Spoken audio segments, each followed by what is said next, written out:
Coming up next, The Crunch with Cam Slater. Conversations with a side of controversy. Every Thursday from 4 p.m, right here on RCR, Reality Check Radio.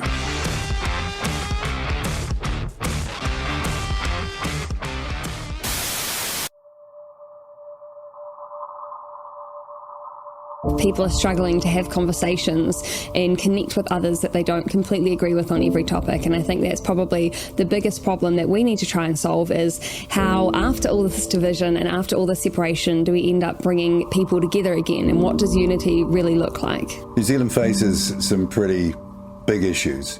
First one is COVID and the aftermath. There's no getting away from that. Second is racial division. It's been ginned up and it's dangerous. Another issue that maybe people haven't got their head around yet is digital currency. What form does that take? Is it programmable?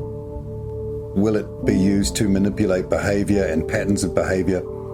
Those questions need to be asked and answered. How can you have fair, open, democratic government by people who are appointed? It's a ridiculous idea. And if that idea is taken to its zenith, then this country is in real trouble, because democracy, one person, one vote, where every vote is of equal value, has got to be the foundation of a modern New Zealand. What's true, what's not true, how our kids are to be educated. And, I have a great fear for the future. I think we know from history where this could end up.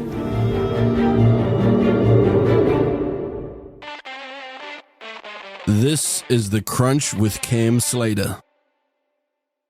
Conversations with a side of controversy, right here on RCR.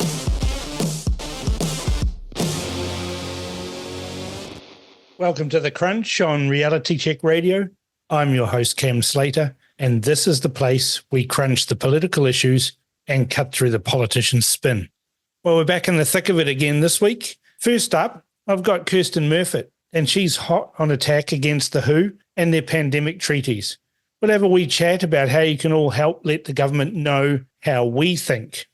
I'll let Kirsten tell you about her initiatives, but check out voicesforfreedom.co.nz/feedback-who-treaties for some handy templates to assist you in giving feedback.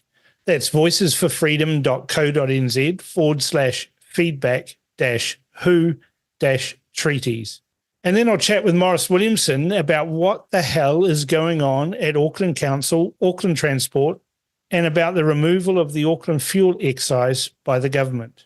Of course, we'll have the mailbag to get your feedback, and we'll close out the show with Cam's buddies on what a treasure Lindley was for us all. She's a keeper. Don't forget to send comments to inbox@realitycheck.radio or text to 2057.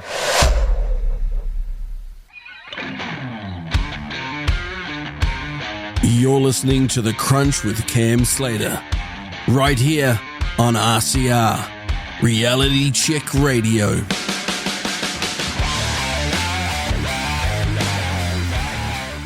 In case you weren't aware, you're listening to Reality Check Radio, where we dive deep into the realm of free speech, unfiltered and unapologetic.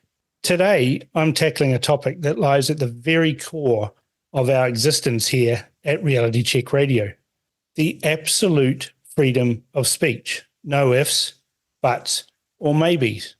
Now let's get one thing straight. Freedom of speech is not a concept we take lightly.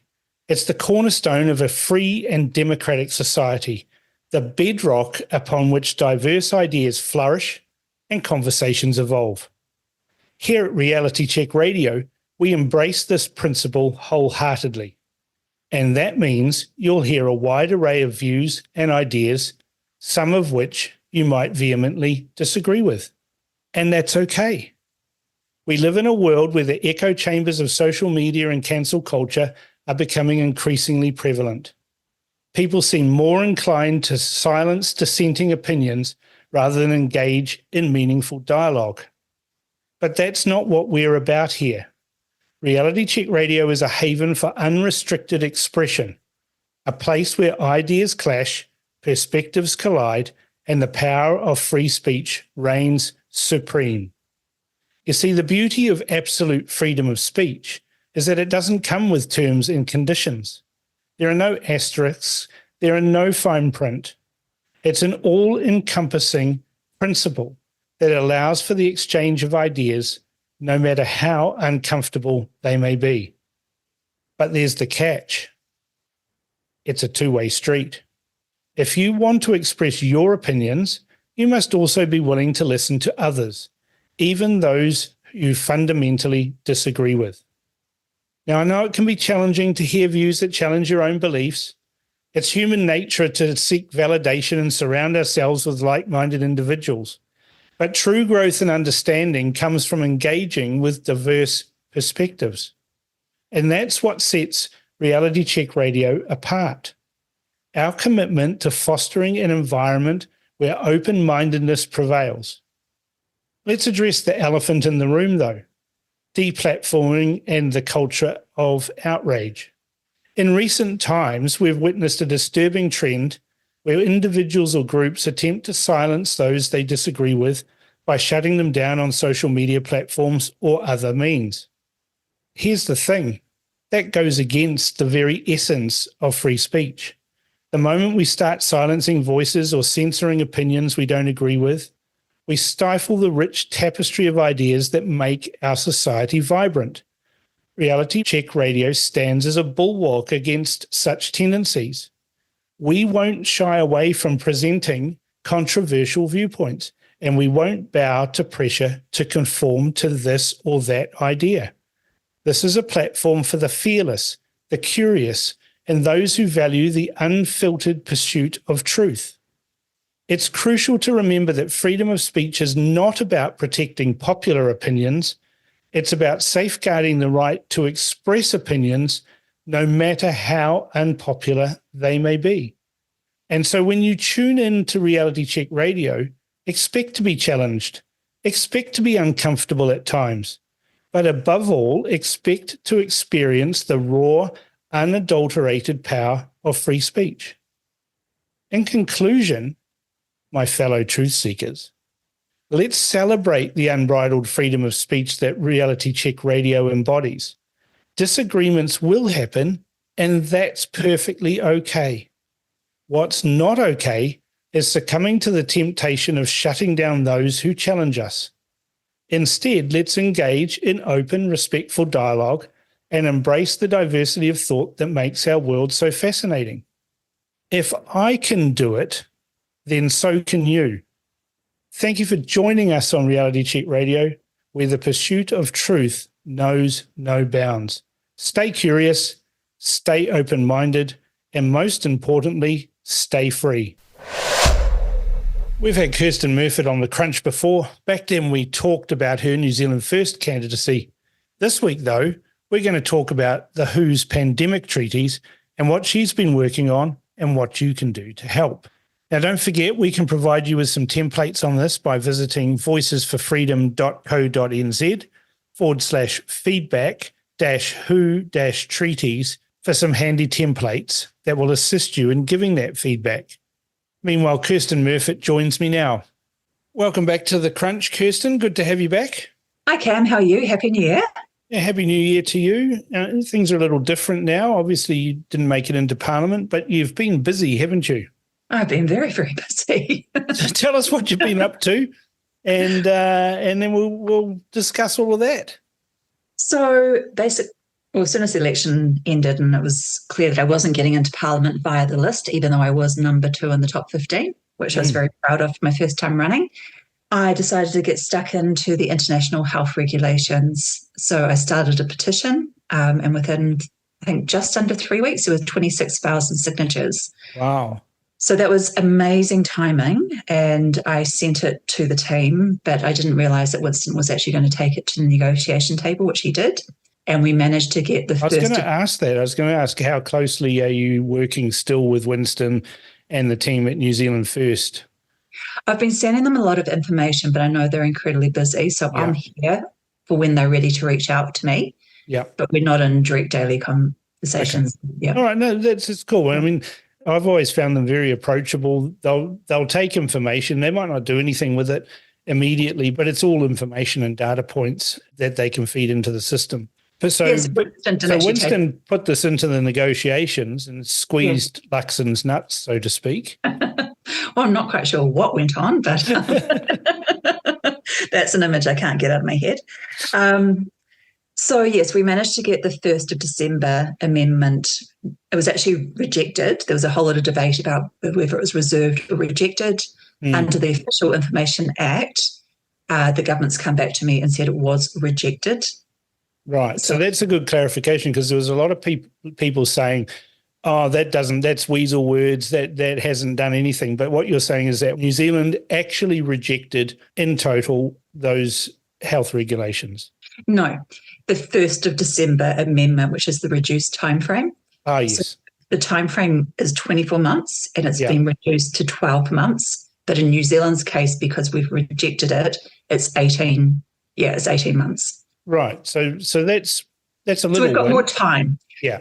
So what Winston has done is actually brought us more time to consider this. And given it's such a significant treaty and the implications, every single month we've got to get this out is a good thing. Okay, you just wanted to give us a recap on what all these regulations involve and why it's important that we do submit on this, and we do some of the things that you're going to suggest to listeners. So the international health regulations have been around since, I think, the 1960s, and there's been various amendments during the time. There were some significant amendments in 2005, and so the ones that we're dealing with at the moment we actually refer to as the International Health Regulations 2005.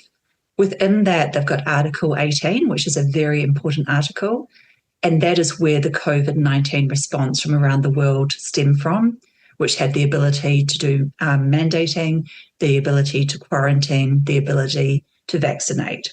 So that's already in there. That's existing right now. Yeah. For some reason, they decided that the response to COVID-19 wasn't as strong as they wanted, so they decided to review. And so that was back in 2002. And all the countries that wanted to put in their submissions and said what they wanted. 2022? Oh, sorry, 2022. You're quite right. Sorry. Sorry, I was a bit confused there. I thought maybe I need a TARDIS to go.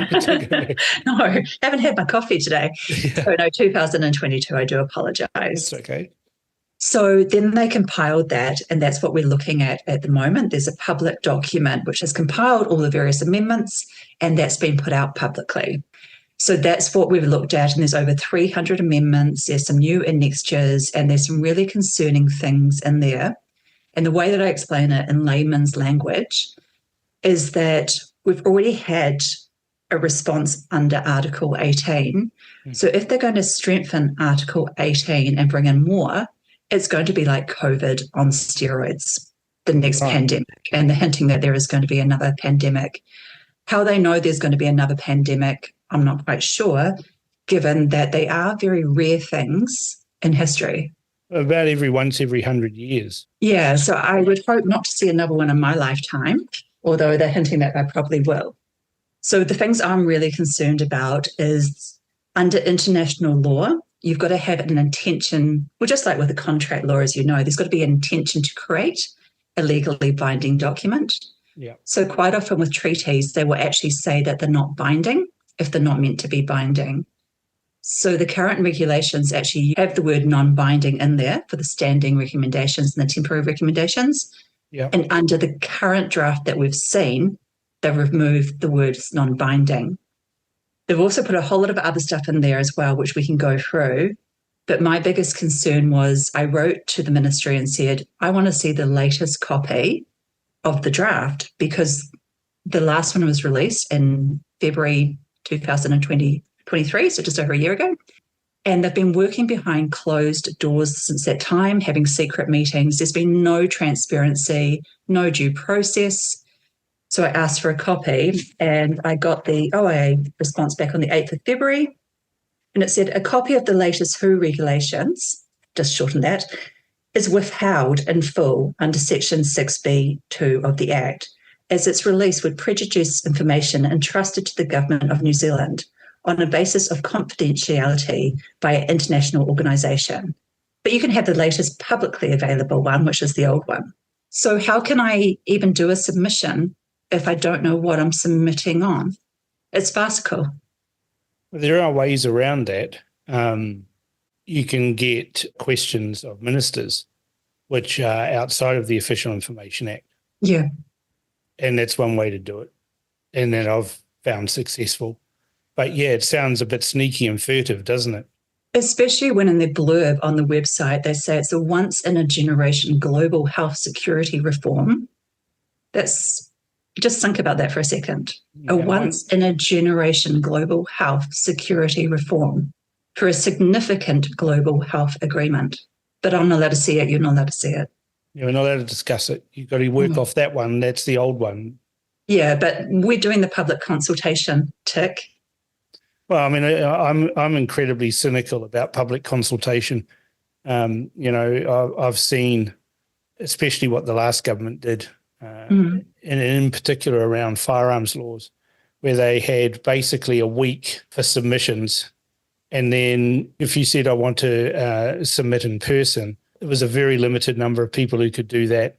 The overwhelming submissions that they had was against the regulations that they wanted to bring in, but they did it anyway. And so, this whole process of submitting can be disheartening in many respects. But I think it's very important that people do submit, because if you don't, then they turn around and say, well, we had no submissions on this, and so we've implemented what we think is good. I agree 100% with you on submissions, and it is very disheartening.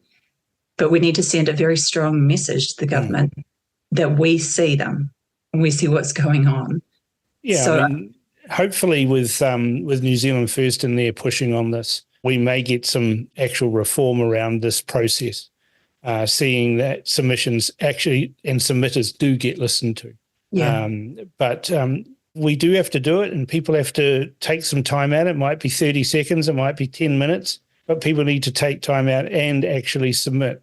Absolutely. So I've done a cheat sheet, which I've put up on my Twitter and Facebook, and I'm pretty sure Voices have done something similar as well. Yes, they've got something similar where they've got some templates and some sort of suggested responses and all of that. So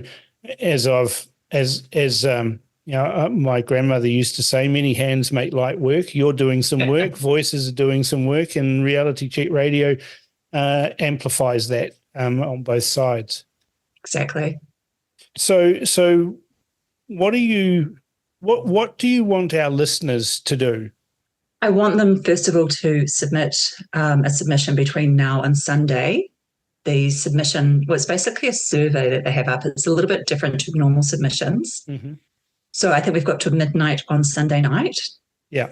Just get that message out there, ask other people to do it as well. Then I want people to actually be making meetings to go and see their local politicians, spreading the word amongst their friends, because lots of people don't understand what is happening. And on the 27th of May through to the 31st of May is the World Health Assembly annual meeting where this will be voted on. If it's voted in, it doesn't mean it's all over. We will still have another 12 months to consider. Sorry, is it 12 months? 18 months, sorry. I always get confused because New Zealand's different. Yeah. So the rest of the world has 10 and we've got 18 months to consider. So we've got the ability to opt out, and that's where we really, really need to put the pressure on. So I'm working with quite a lot of the well-known international players in this area. Yeah. They do believe that the 51% will be achieved in May. So there's over 300 amendments to the international health regulations, isn't there? That's correct. And so this is quite a complex thing for people to get their head around. But the key points would be a continuation of, or an entrenching almost, of the draconian regulations that were implemented worldwide by various different regimes, including the Ardern regime, that involve mandates and involve various different things like lockdowns and all of those sorts of things. That's all part of these amendments to strengthen that up, so there'll be no arguments. This is what you'll be doing. We know best because we're the WHO. Well, they're strengthening WHO's powers, and they're basically transferring our ability in New Zealand to decide our public health response across to Geneva So when they issue their recommendations, which now the words non-binding have been taken out, which would imply that they are now binding, we have to follow these. And they're really badly drafted. So for one example, where they're talking about health products, they just put in gene therapy, but there's no definition of what gene therapy is. And I'm sure you've probably looked at legislation before as you start at a high level and it drills down and you keep going down definition after definition after definition. So what does this gene therapy mean? And why are they being so vague about it? They've got probably some of the best lawyers in the world working on it, but it looks like it's been written by a person that's done 101 legal practice. It's a junior somewhere along the line. Well, they seem to be very good at other technicalities, because with Article 55, where they were meant to release the latest draft on the 27th of January to give the state members 4 months to consider, that appears not to have happened. But given the OIA saying that they're withholding information from me, maybe they did actually give that information out to the state parties, but they just haven't made it public. There's sovereignty issues at stake here, isn't there? If this all gets passed and it's binding, then the WHO can declare a health emergency, and it might not even be real. They might say there might be a public health emergency, and so we're going to do these things to try and mitigate that so that we don't end up with a public health emergency. And they can have the power then to order countries, including New Zealand, to have lockdowns, travel restrictions, forced medical examinations, mandatory vaccinations, and all the individual human rights and the rights of a country seem to be thrown out the window. And we've got this bunch of globalists led by a communist who's the head of WHO telling us what we can and can't do. Yes. Am I wrong in that? No, essentially you are right. It's just there is a process behind it. So it's not that we just automatically give up our sovereignty, but it's Article 59 that says we've got to integrate them into our domestic law, just like we integrated the 2005 amendments into our domestic law. And if we don't do that, then we've actually got to report back to WHO within 12 months saying why we haven't. And also so you get told off. Yeah, there isn't any actual financial implications or penalties at the moment, but they have been talking about that in recent years, of bringing in financial penalties. So who knows what's in this latest round of amendments, because we haven't seen. Who knows who? Who knows who trusts who? Yeah. Yeah. Right. So that's kind of alarming. If you're a freedom type person, and it's bad enough that we live in a society where we've got governments that can lock us down when we're perfectly healthy, restrict where we can go, breach the Bill of Rights, make illegal acts, and there's no penalties anywhere in all of that. But if you break their illegal lockdowns and things like that, well, we'll drag you through the courts and we'll prosecute you and we'll sack you and we'll get you out of your job.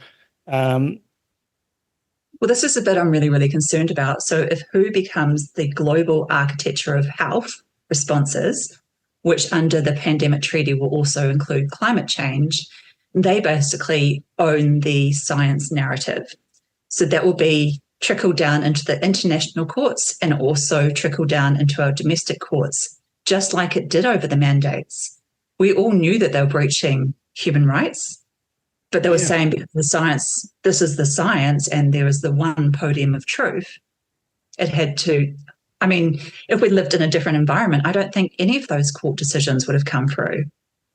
Well, this is what concerns me, because if you've got a global organisation like the WHO making these sorts of decisions, and then you've got these little busybodies out there like the WEF who are advocating for digital currencies and control and all of those sorts of things, if you move those two things together, digital currencies, the ability to freeze your funds, to control what you can spend money on, do all of those things, then the WHO could say, well, we're really worried about climate change here, and we don't want people to fill up their car more than once every 3 weeks.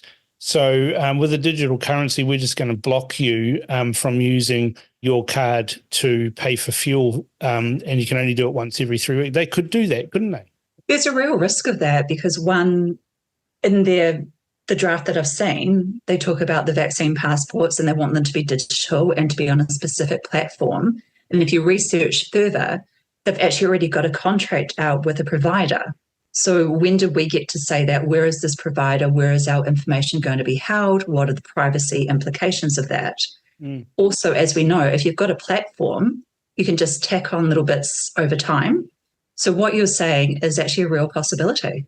See, I mean, when I say things like that to people, they go, "Oh, Cam, you're batshit crazy." They'll never do that. That's not what it's about. It's just about convenience. And you've got private companies out there now that won't accept cash anymore. There's plenty of cafe chains. They say they're cash only. Take the Fuller's Ferry in Auckland, for example. You can't go and buy a Coke for $5 with cash. You have to use a card. This is the real problem with treaties like this and regulations like this. If they then link digital IDs with digital currency and digital accounts and have them all linked together, they can actually, literally at the press of a button, shut you down.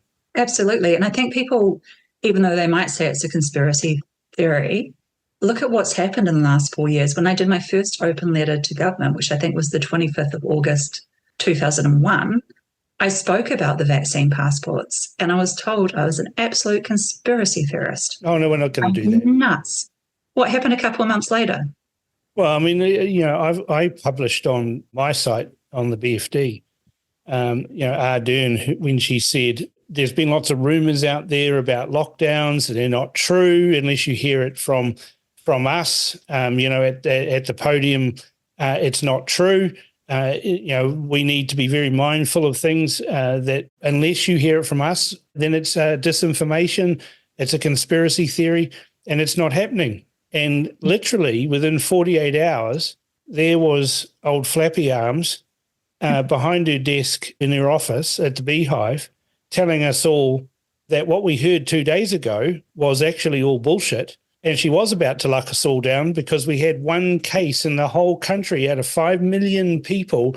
We had one case. And so for that reason, you all need to stay at home. It was insane and they all did it. And that was just a couple of days after Tedros has actually written personally to Ardern. And we received that letter under the Official Information Act quite early on. But it was a conspiracy theory. So that's the thing. There's all these things that we were saying out loud. And they were saying, no, you're nutters, you're cookers, you're conspiracy theorists. And I got to the point where I coined a bit of a phrase on my site saying, what's the difference between a conspiracy theory and reality? And the answer I had was 3 months. Well, I got a bit cheeky a couple of weeks ago with the hot weather. Someone was calling me a cooker, so I just put a photo of myself in my bikini looking quite good going, yeah, I'm a cooker. Yeah, roasting nicely. Yeah. Roasting nicely. And then I've got to have a bit of fun with it. Well, then we had Niwa saying, it's a very hot day today, and I'm looking at the temperature going, it's 25 degrees. Like, what? It's summer. Oh, no, stay inside. Keep your kids inside. I lived in Auckland when I was little, but we used to always go down to my nana's in Napier at Christmas. We'd spend the whole Christmas holidays there. In bare feet. Easily 30 degrees. Like the asphalt used to melt. It'd be so hot. Yeah. I'm 51 years old. So, yeah. Well, I can remember my teenage years and, summer would come along and we knew that summer was here when all of the volcanic cones in Auckland turned brown and there wasn't a cloud in the sky for weeks on end, and that was what summer was like. Now we're told, oh, no, climate change. Ooh. Exactly. But the WHO could use these regulations to, under the pretense that there's a climate emergency. Yeah, under the Pandemic Treaty, they've got the climate change within that. What we expect may happen, because it seems strange there's two international instruments on the table, is they might have put one instrument out to be sort of a bit of a distraction, and then the instrument that's been working behind the closed doors, which is the international health regulations, they might be bringing that through. So they might be meshing the two documents together. Yeah, but we're not going to let's just recap here because it can get confusing, right? There's the WHO Pandemic Agreement. Yeah, right? Which has been called a number of different names, which confuses people even more. It's had about 5 different names. At the moment, it's called the Pandemic Accord. Yeah. But you'll hear the Pandemic Treaty, the Pandemic Agreement, etc. And that is just the one document. Yeah. And that's... So that's when they talk about One Health, where yes. WHO will aim to sustainably balance and optimise the health of people, animals and ecosystems. Yeah. There's your climate change controls right there, isn't it? Exactly. And then the international health regulations are existing international health regulations. And even though they're called regulations, they're actually technically a treaty, and they are the ones that are being amended at the moment. And we've got to be very careful because when you look at the history, it probably started out as quite a good idea. And the state parties contributed, but over the years, and there's a really good documentary from 2017 that I have on my Facebook page and also on Twitter, where they look at the history of WHO and they look at the tobacco. So even though we knew from about 1950s tobacco wasn't good, the WHO wouldn't come out because of the vested interests. Yeah. Then we also look at the swine flu and also I've just lost the place in Japan where they had the earthquake. Fukushima? Yeah, Fukushima. Sorry, I'm just so tired today. So there are so many vested interests because it's not just the state parties. State parties, through their assessed contribution, only give 16% of WHO's budget.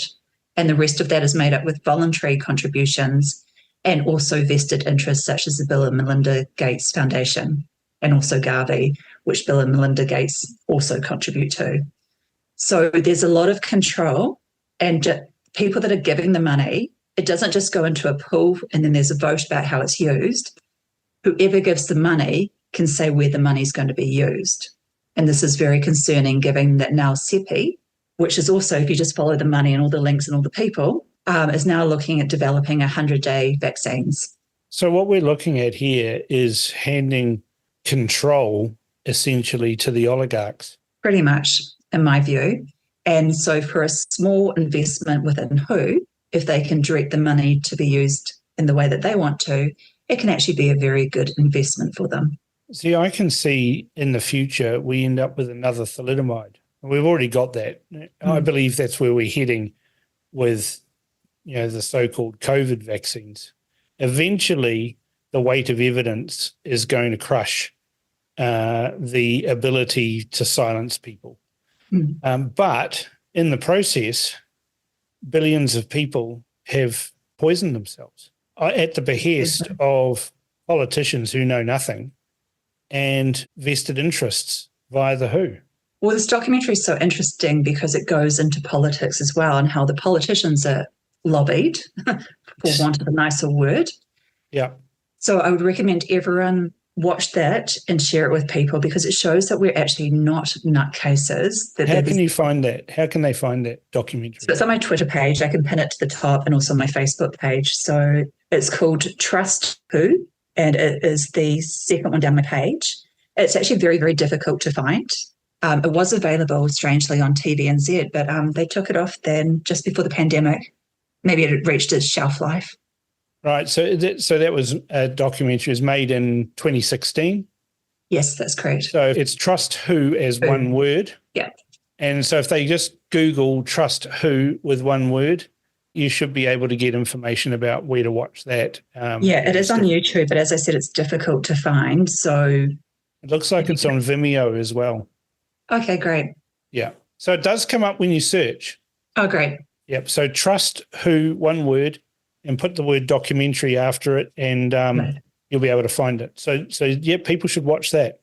Now, what else do you want them to do, Kirsten? You're a one-man band, so to speak, one-woman band pushing this. Yeah.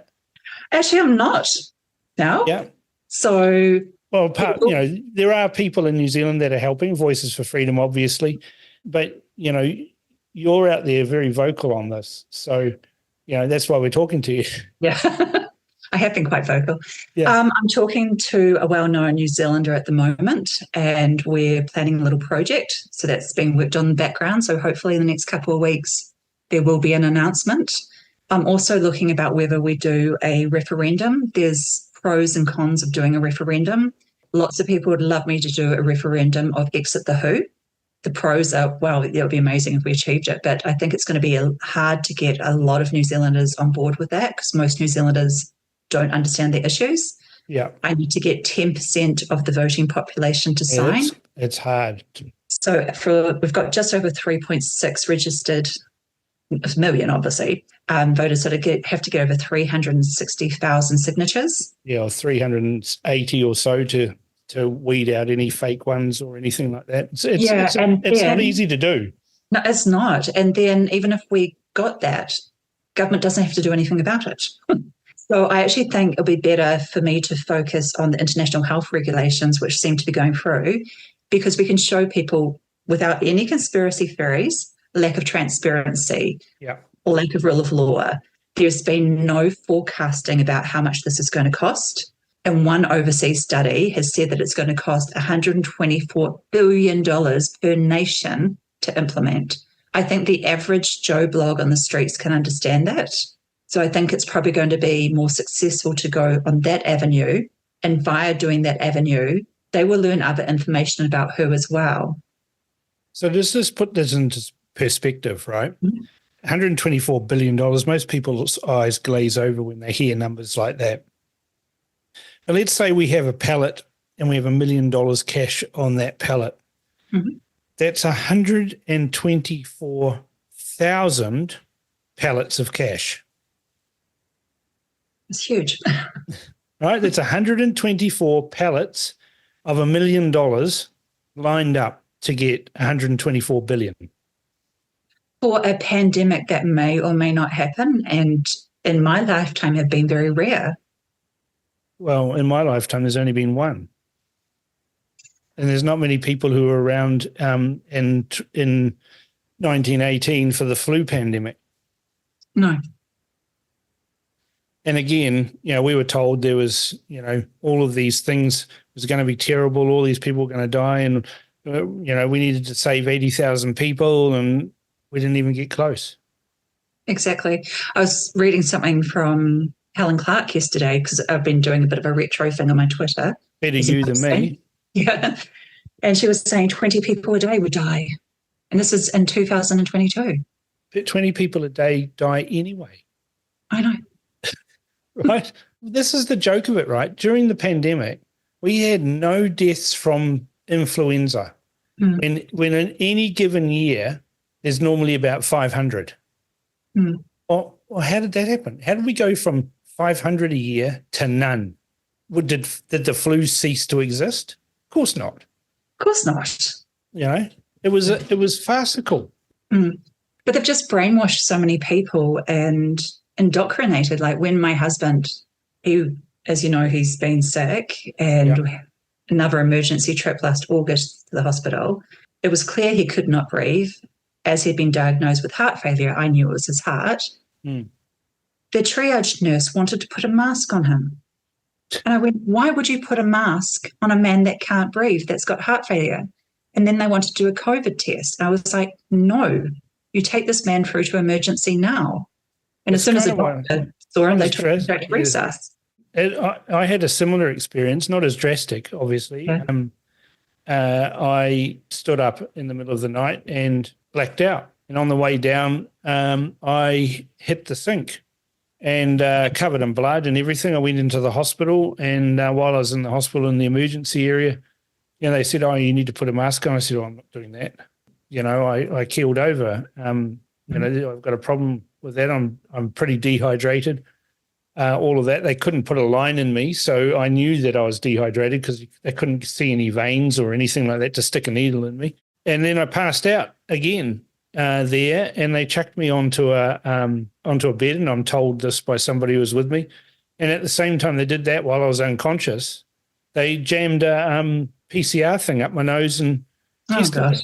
Right, and then 6 hours later, after an X-ray and a CT scan, all of this was going on. Then they declare to me that, "Oh, you've got COVID." And then they locked me in a room by myself at the hospital. Well, I checked myself out the next day because I felt better. They came to me and said, "Oh, we'll give you Paxlovid." I said, "Oh, it's all right. I've got my own stuff." "Well, what's that?" And I said, ivermectin. Ivermectin. And the next morning I was a box of birds, and I checked myself out of the hotel, out of the hospital, and walked out. Yeah, I was glad you got out there. That's crazy just how indoctrinated they are. But just coming back to the IHRs, one thing that does concern me as well is I wrote to Crown Law and said, I want to see all the legal advice that you've given government about whether it affects our sovereignty or not, and how does it affect our treaty obligations. So all the Māori and people that are concerned about treaty at the moment, you might be quite interested to say they withheld the information from me. They said client privilege and free and frank advice. And then they said they hadn't even considered the treaty obligations. But here's the thing, though. We know from the regulations that they're talking about gene therapy, right? It states it in. Well, that has huge implications for the concept of whakapapa, doesn't it? Wouldn't the Māori like to ask what actually gene therapy, what it's going to be defined as? And why hasn't the Crown considered the treaty obligations in relation to this once-in-a-generation global health security reform? Their words, not mine. Well, it's a bit of a concern. It is. We need people to submit on your Twitter and on your Facebook. You've got some links for some templates. Voices for Freedom have similar templates.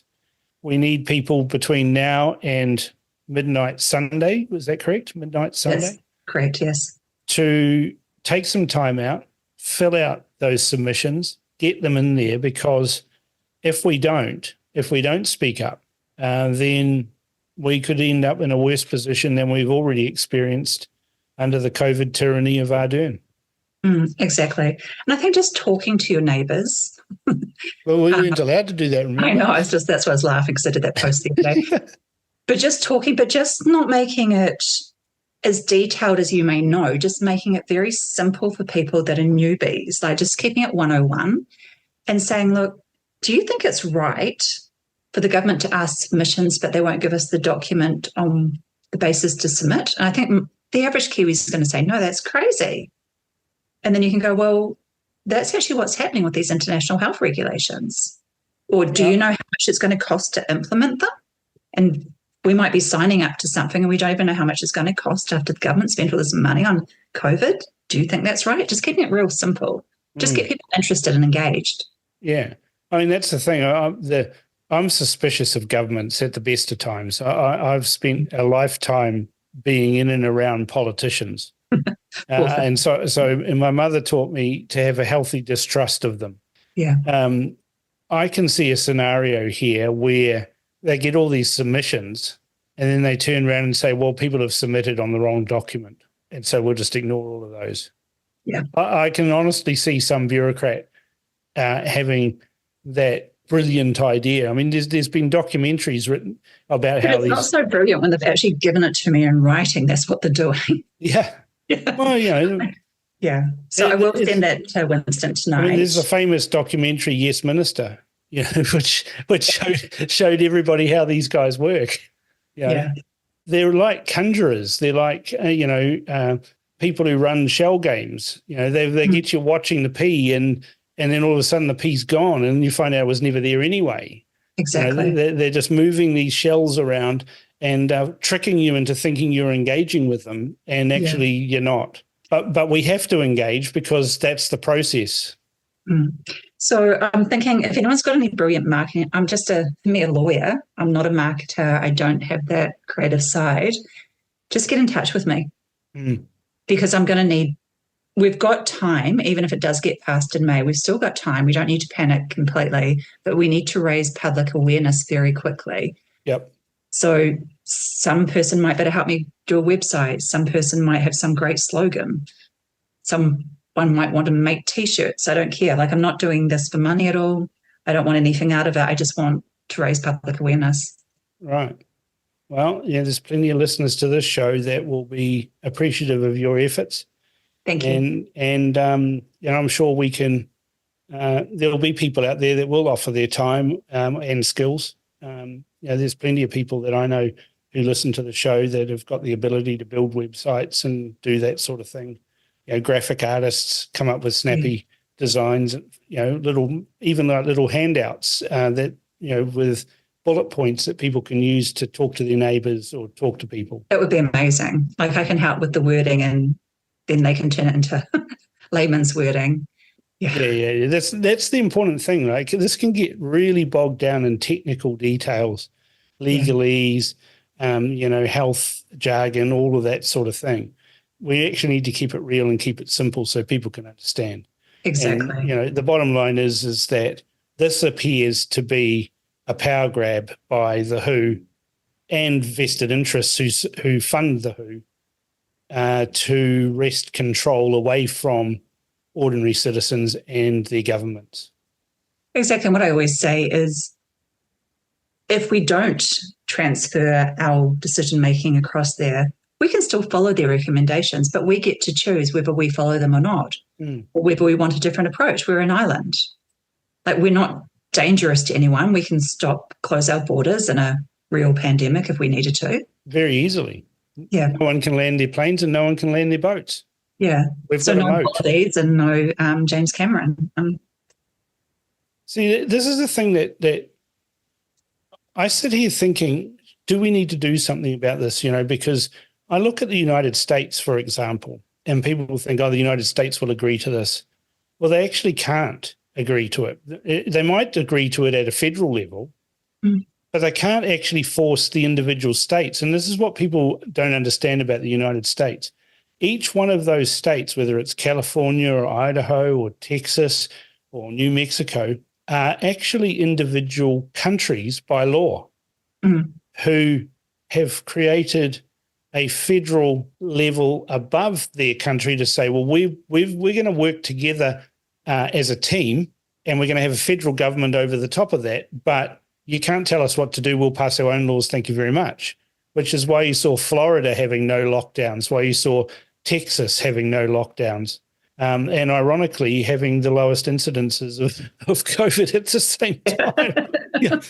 That's why you see these different states getting different results. You've got the complete mess in California, where they went completely over the top, draconian rules and regulations didn't help them at all, opposed to states that are more freedom-loving.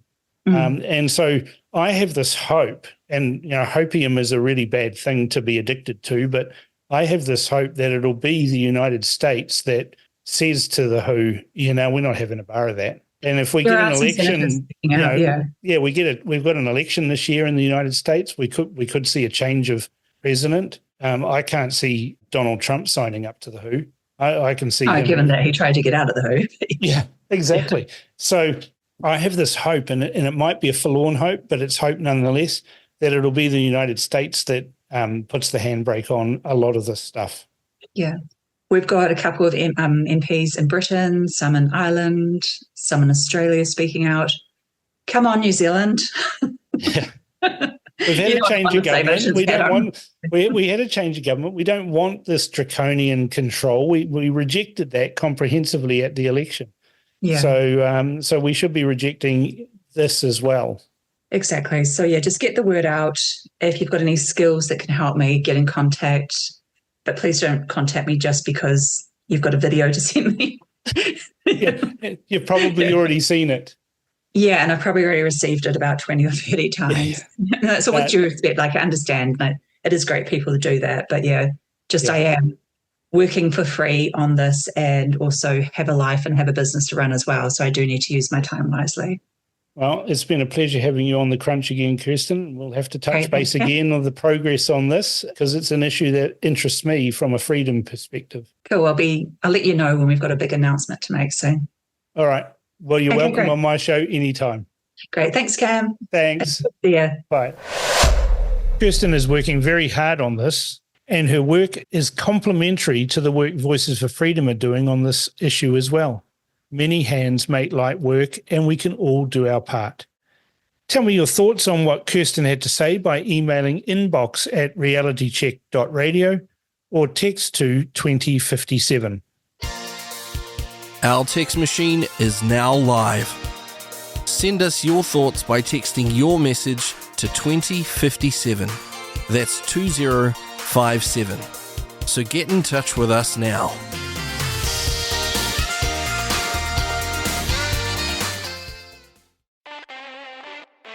This is The Crunch with Cam Slater. Conversations with a side of controversy, right here on RCR. Maurice Williamson is a repeat guest on The Crunch, and we've had him on before, of course, and he's agreed to give us regular updates on the goings-on at Auckland Council. He was the Transport Minister for many years, so I'll hit him up about what's going on in Auckland Transport. He joins me on the line now. Welcome back to The Crunch, Maurice Williamson. Good to have you. Nice to be with you. I hope you've had a restful holiday period, enjoying the sun. Thank God we got a good summer this time. Yeah, this time last year was pelting down with rain in the most appalling manner. And, of course, the left-wing media, people like Russell Brown and Simon Wilson, were accusing the mayor of being absent. I'm not sure that the mayor, I mean, he would like to think he's got godlike qualities, but I don't think he can stop rain.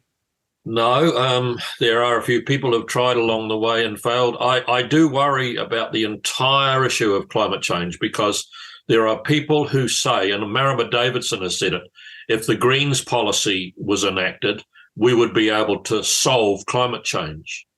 And what that doesn't take account of is we are 0.17% of the entire greenhouse gas emissions. And so even if New Zealand disappeared into the ocean tomorrow and was gone altogether, it will have no impact whatsoever on climate change. The big driver of climate change will be both Asia and Latin America, and the huge volumes of what they're contributing to the atmosphere in a week, an extra contribution outweighs everything we've done entirely. So, yes, we do need to do some things to sort of mitigate climate change. We should have a little bit better building codes in some of the flood-prone areas where we build on some stilts and allow better drainage. I was lucky enough to spend some time in New Orleans after Katrina, and it was interesting to see all along the Mississippi that the houses were on like 2-meter type poles, and you had a concrete base plate underneath that where you could maybe store something or even park your car if it wasn't raining, but you couldn't leave anything in terms of living there. And then when the Mississippi did flood, it never got past the 1.5 meter of the poles. So your house was surrounded by water, but it did no damage whatsoever. So I think the way we build needs to change so that if we do build in flood-prone areas, we do it sensibly. I think better drainage systems where we can get rid of the excess water, etc. But the idea we're going to stop these things happening, and in fact, I'm one of the strongest believers in climate change the world's ever seen. I believe the world's climate has always changed and will continue to always change, and we just need to adapt to live within the parameters for which Mother Nature throws at us. I would have thought having a chat with a few Dutch people might solve a few problems as well. Yeah, they've had to. You see, the necessity is the mother of invention, and there are people all around the world who have had to change what they've done in order to cope with, I mean, I don't know what percentage of the Netherlands is actually below sea level, but I know a big percentage is, and yet they've managed to cope accordingly and work. So, you know, you've got two options. You can either solve the climate change issue and stop it happening. Well, good luck with that. Or you can say, well, if we are going to get those big floods from time to time, and we always have done, this side floods are only a recent occurrence. There have been really big floods and really hot temperatures. South of England was estimated to be in the high 40s around the Battle of Hastings time, 1066. That's 1,000 years ago. They were growing grapes and grape vineyards and that in the north of Scotland when Scotland was that warm. So, yeah, look, get ready, get real. There will be climate change. There will be heavy sort of events like rainfalls and storms and so on. And we just have to build and mitigate accordingly and cope with it. And it's not that hard if you plan for it. Yeah, it's always interested me that everyone sort of ignores one of the biggest migration influxes that occurred as a result of what would be called climate change these days. And that was the arrival of Angles and Jutes and Saxons from Europe into Great Britain. Yeah.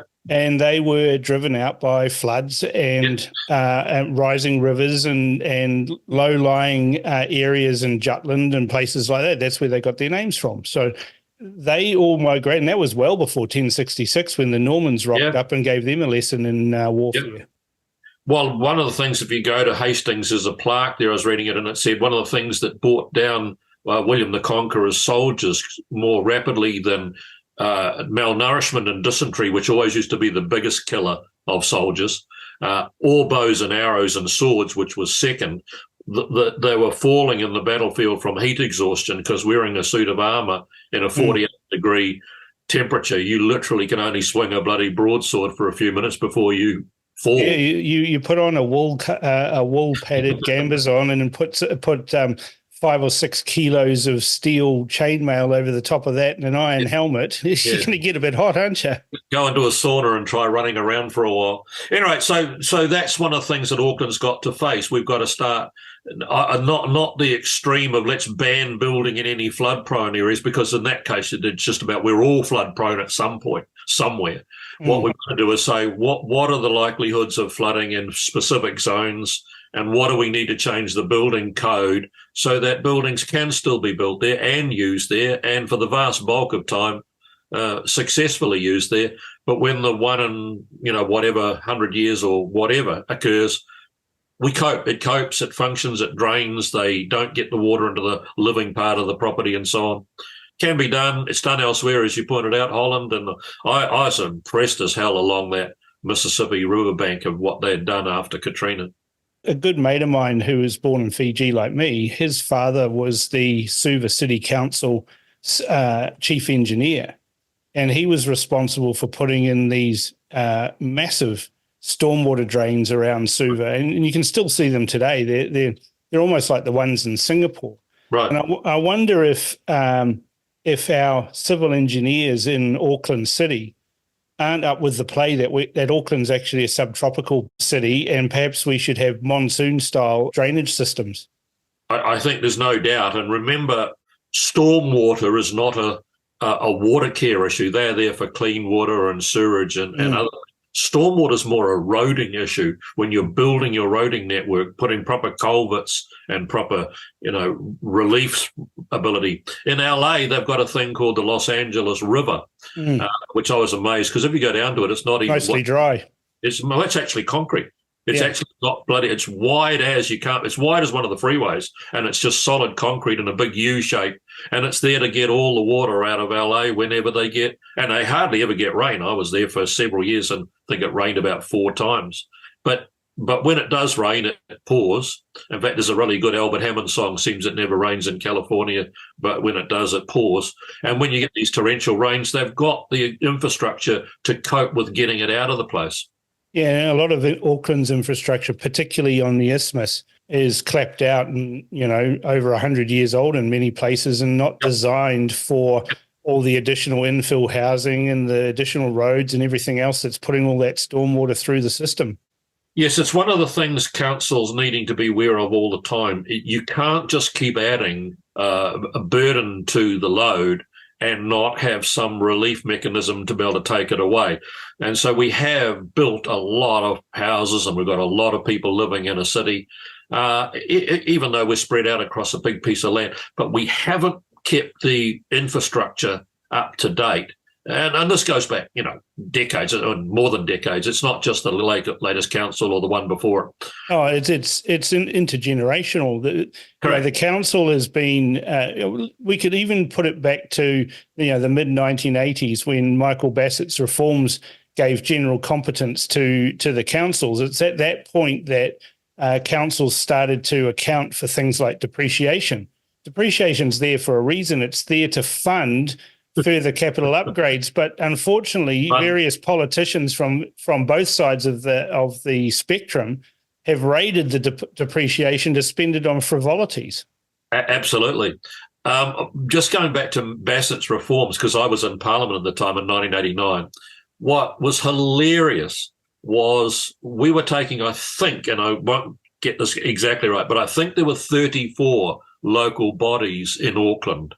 So you had a Mount Albert Borough Council and the Mount Eden Borough Council and Onehunga Borough Council and a Newmarket Borough Council and Howick Borough Council and so on.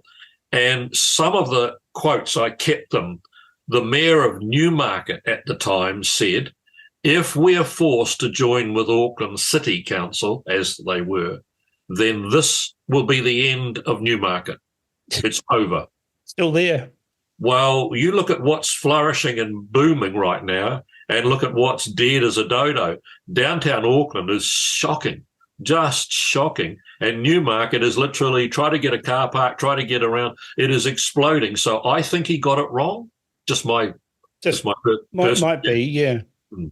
I mean, when people say to me, "Can you come into the city for a meeting?" It's look, I've got an appointment to catch cancer. Actually, I'd rather do that. The other thing that I found at the time, and I made the comment to Bassett at one point about how I'm surprised that even the roads joined up.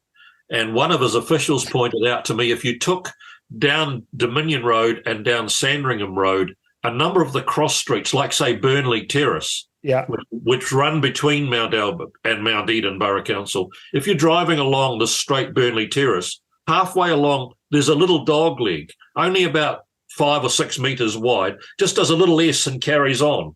And you think, well, what was that for? This is a straight road. And that's because that was where the boundary between Mount Eden and Mount Albert was, and they didn't get the roads to line up. So, I mean, that's the problem with the history of stuff, and he was good to get it down to 7. I still think we've got a long way to go to make the super city work. We thought there would be some real gains. We thought there'd be some real efficiency gains. We thought we would be getting, one human resource department, not 7, one accounting department, not 7. I don't believe that any of what I argued for as one of the ministers in the government of the time that when Rodney Hyde was putting that legislation through, I don't believe we've seen the real benefits of what could happen. And I think that's through poor administration and poor governance. Well, we were promised with the super city that there was going to be less staff and economies of scale and every other wonderful motherhood and apple pie statement that was given to convince us all that it was a good idea. Well, let me give you those numbers. Around the time of the merger, there was around 10,000 full-time equivalent staffs across the 7 that all got merged into one. So 10,000, and I actually used it in speeches because we were getting the briefing notes from Internal Affairs. We could see the efficiency gains deliver about a 25% reduction. So that would be down to 7,500, quite a big saving of staff by, that sort of rationalising of all the service delivery. The current staff at Auckland Council is about 12,500.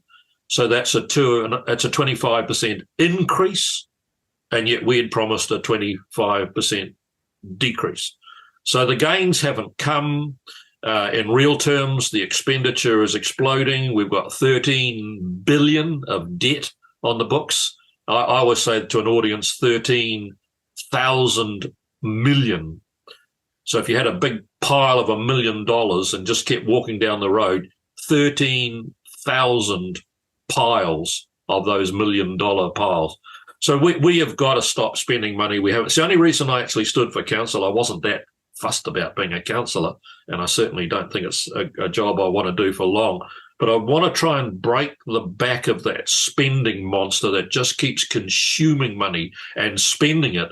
And yet if you ask your ordinary ratepayer out there, are you getting more service delivery for what you pay for your rates? I've not met someone. I've done it with audiences. Hands up those who think they're getting a better service, more detail, more product, more whatever. Not a hand, nowhere. And I said, but are you paying more rates? Every hand goes up. So the reality of it is that efficiency gains never happened. The staff reduction and rationalisation never happened.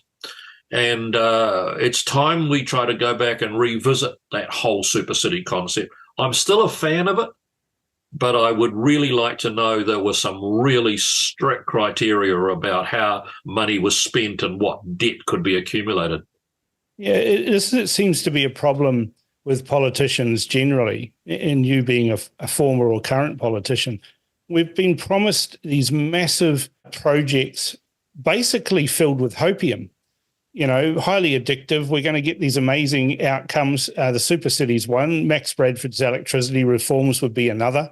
Yep. We had the Three Waters boondoggle that the Labor Party foisted on all of the councils when they originally said it was going to be a choice, and then they forced them and coerced them.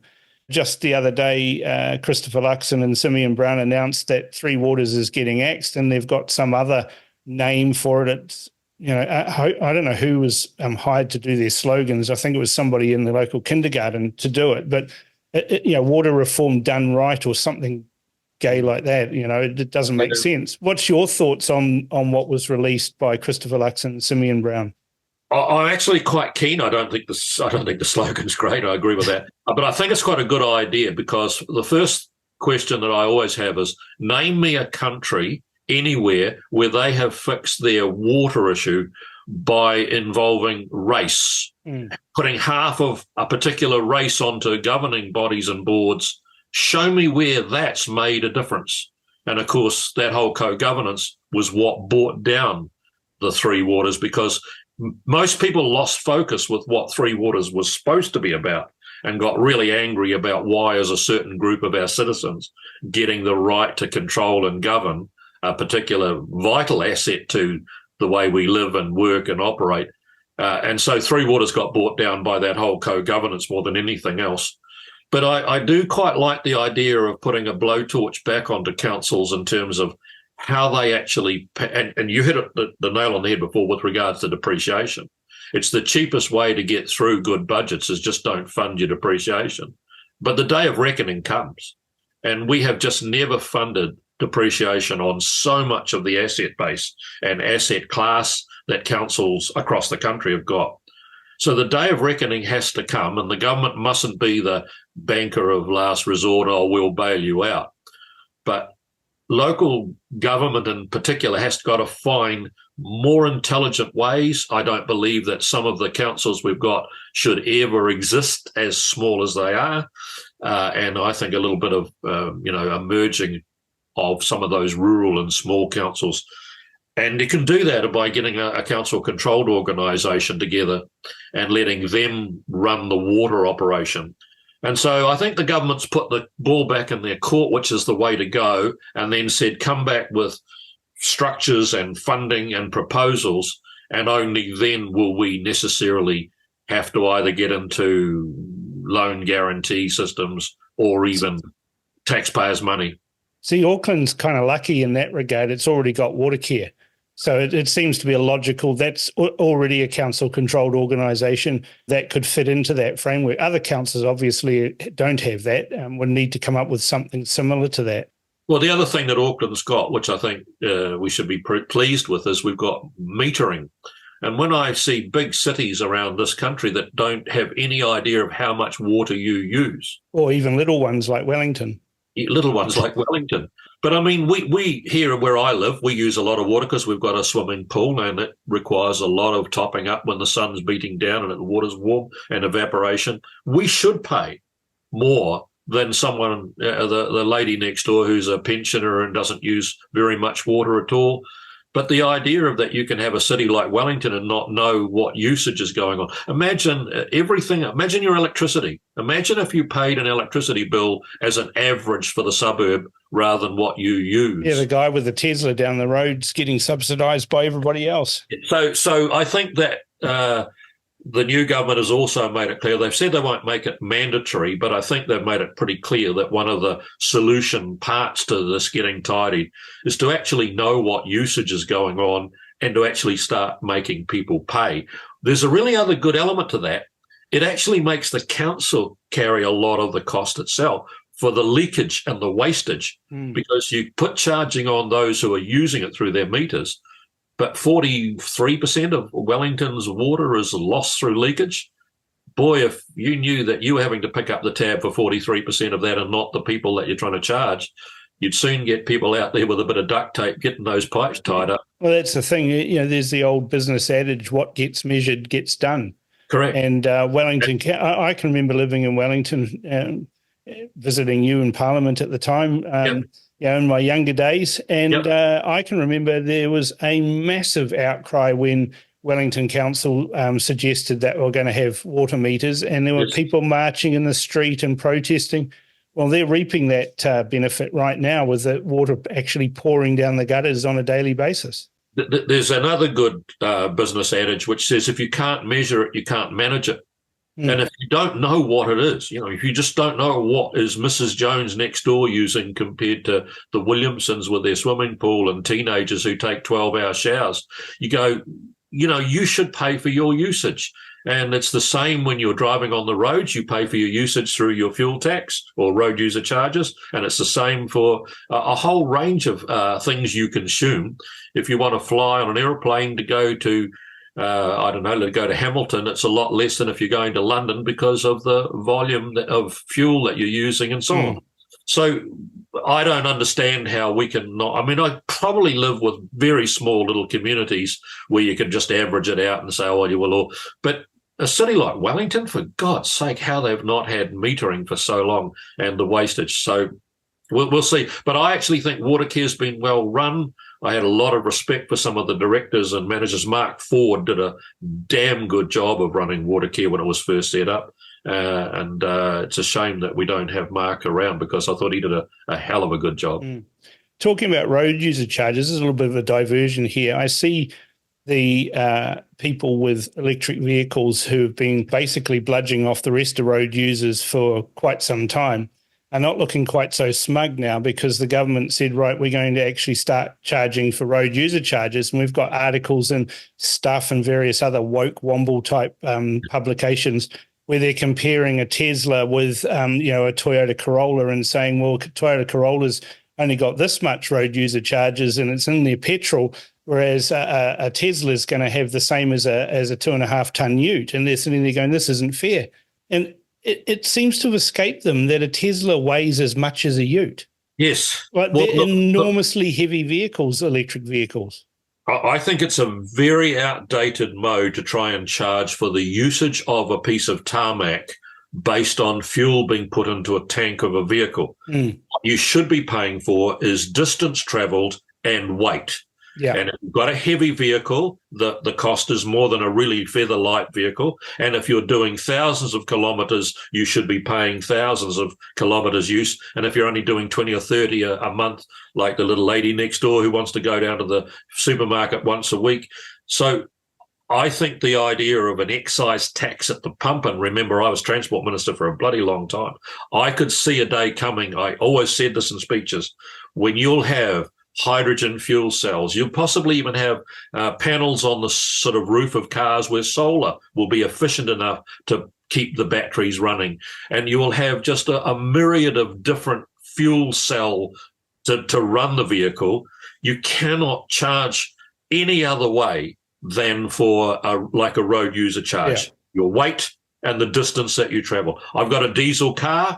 I have to pay road user charges every time I upgrade my I've got to pay for so many 10,000 more kilometres. Yeah. My weight of my car is known, and my bill comes back, $800 or whatever it is for 10,000 K.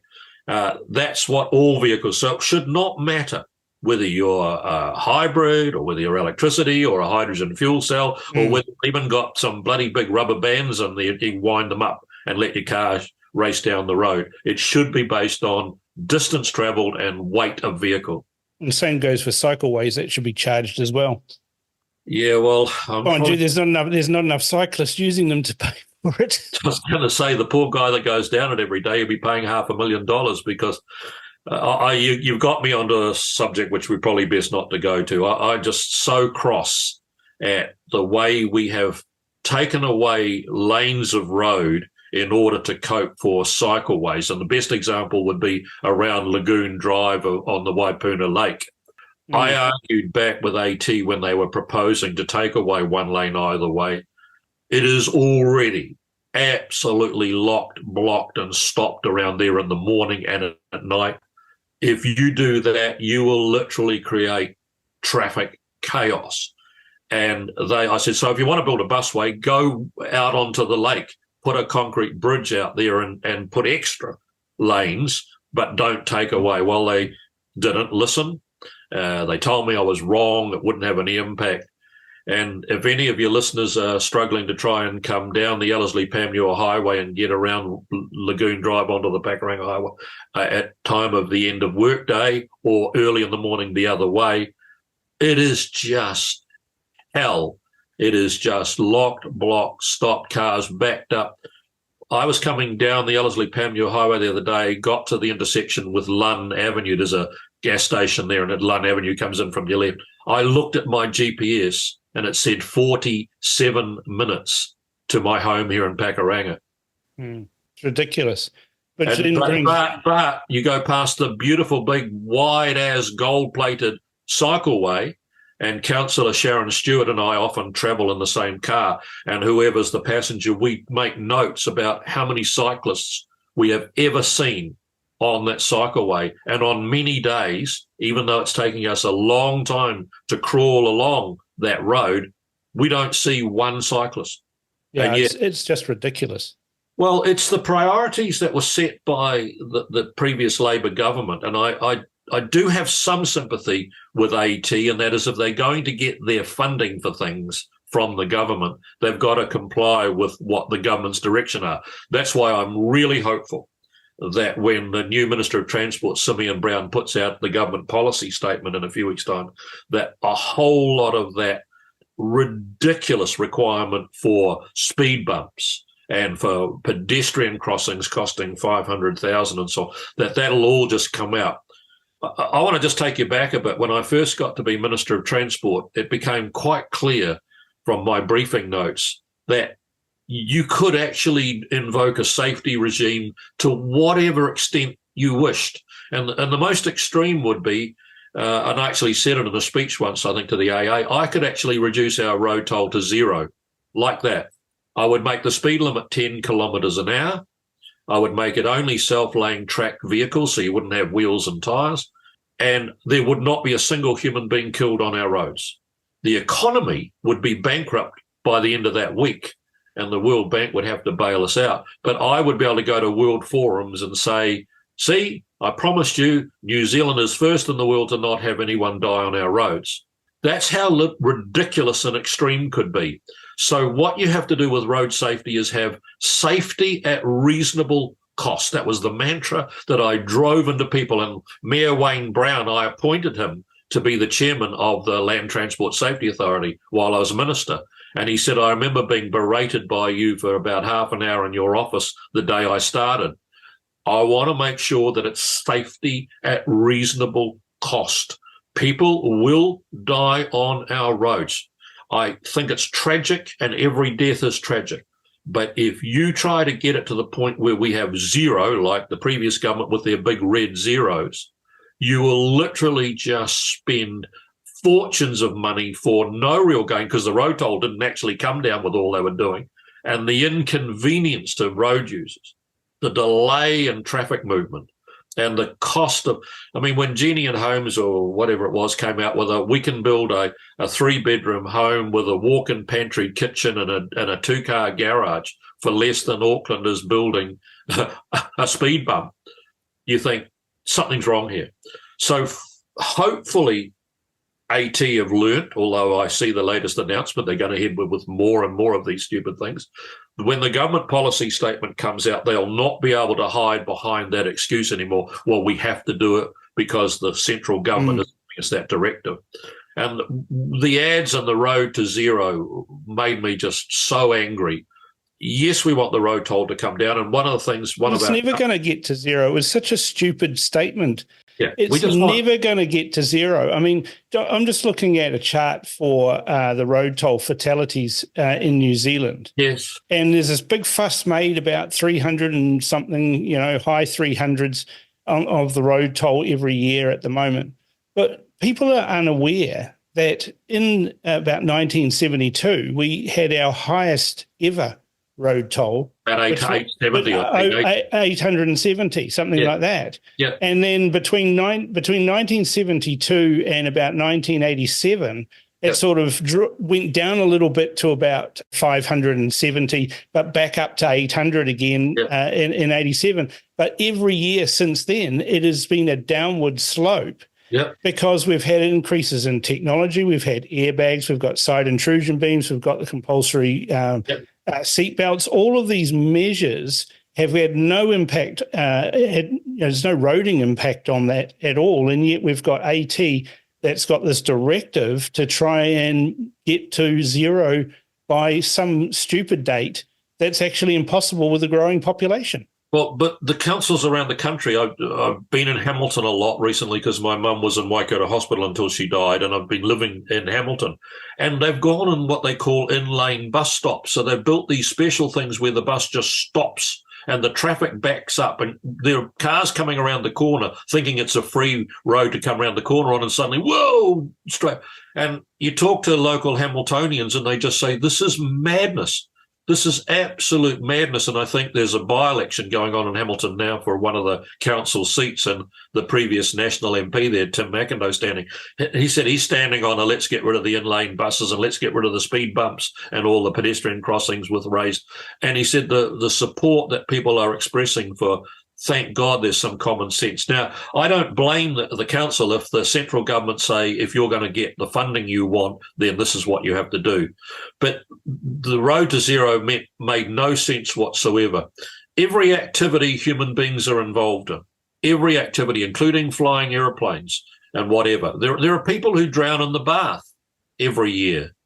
If we want the bath to zero policy, we should be ripping out baths all across the country. There should be a bath police. They go suburb to suburb. Well, we should just say allow baths, but only if they're got half a centimetre of water in them. Yeah, the bath can only be 2 inches deep and otherwise. Or you can drown in less than you can drown in that.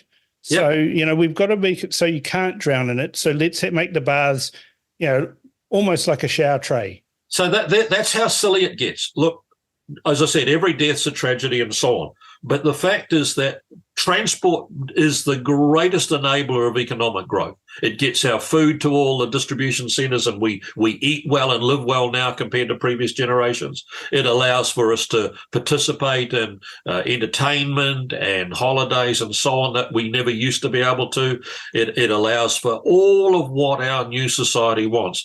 In return for that, there will be tragic car crashes where people lose their lives. And if you want to say, well, we'll have it as zero, then all you're going to do is make it impossible for people to participate in a modern society.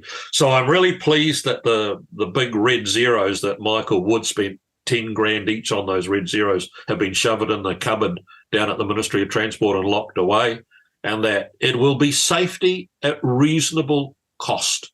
And could you see, and I'm thinking those zeros could be used by Wayne Brown, for example, to show us what he's achieved in the last year. Yes, well, that's one of the things that I think is important to focus on. I learned many years ago, and harsh lessons in politics, that the public don't vote for you because you're a nice person, and they don't vote for you because you're friendly at their school prize giving and give something to their kids. They vote for you because you are delivering outcomes for them that you promised you would do, and at the end of your time they go, wow. And the problem we've got at Auckland Council is we promised a lot of things, and yet runs on the board after half a term, because it's coming up to 18 months of the 3-year term, runs of the board are pretty hard to spot. I mean, we were going to get rid of the orange road cones, and yet as far as I can see, the little buggers are actually breeding because they're just more and more of them every term. They're self-replicating, I think. They're like bacteria, aren't they? They're just... Yeah. I mean, I went to Milford the other day and I turned the corner onto Hurstmere Road heading towards Milford, and I could not see the road for the amount of orange that was placed on it. I know. It was incredible. I think there was like 5,000 road cones there, and more were appearing as I drove past. I just wished I'd spotted it, because if you'd started a road cone manufacturing business about 5-6 years ago, before the government put all of its rules that even if you are fixing a water leak somewhere down a road, what used to be the guy went down there with his spanner, lifted up the manhole, grabbed the pipe, pulled it together, tightened up the bolts, and that was it. Now you have to put a traffic safety management regime in place up every side road, up all roads leading to it. You have to have traffic calmed down to either stopped or 30K. And that is just insanity compared to where we were. Now, the argument was every now and then somebody got hurt at a building site because there wasn't proper traffic safety management. But if you look at that Williamson Avenue pedestrian crossing that costs sort of, $490,000, $500,000, $170,000 of the cost of doing that pedestrian crossing, $170,000 was traffic safety management.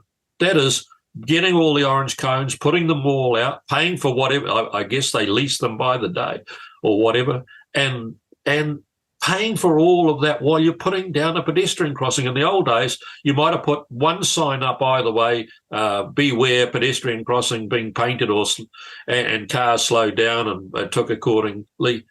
And we've just got silly about it. Safety at reasonable cost can be the only way forward.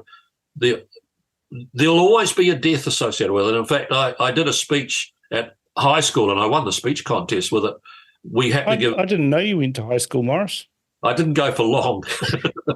You went to eat your lunch, didn't you? I went to eat my lunch, but they couldn't put me in the fourth form because my father was still in there. But the old joke that was we had to give a speech on New Zealand's most dangerous sport, and all these other kids talked about rugby with the net breaking and so on, or motor racing and people being killed in it, or skydiving and all these sports. And I gave a speech which won the speech contest, hilarious speech about the most dangerous sport in New Zealand was lawn bowls. Without, and that's because more people died every weekend playing lawn bowls than any other sport in New Zealand by a long way. Now, you know why they died, of course, but they died. And the facts the facts I could present you with all the tabular data. I imagine croquet's up there too. Croquet would be second or third down, yeah.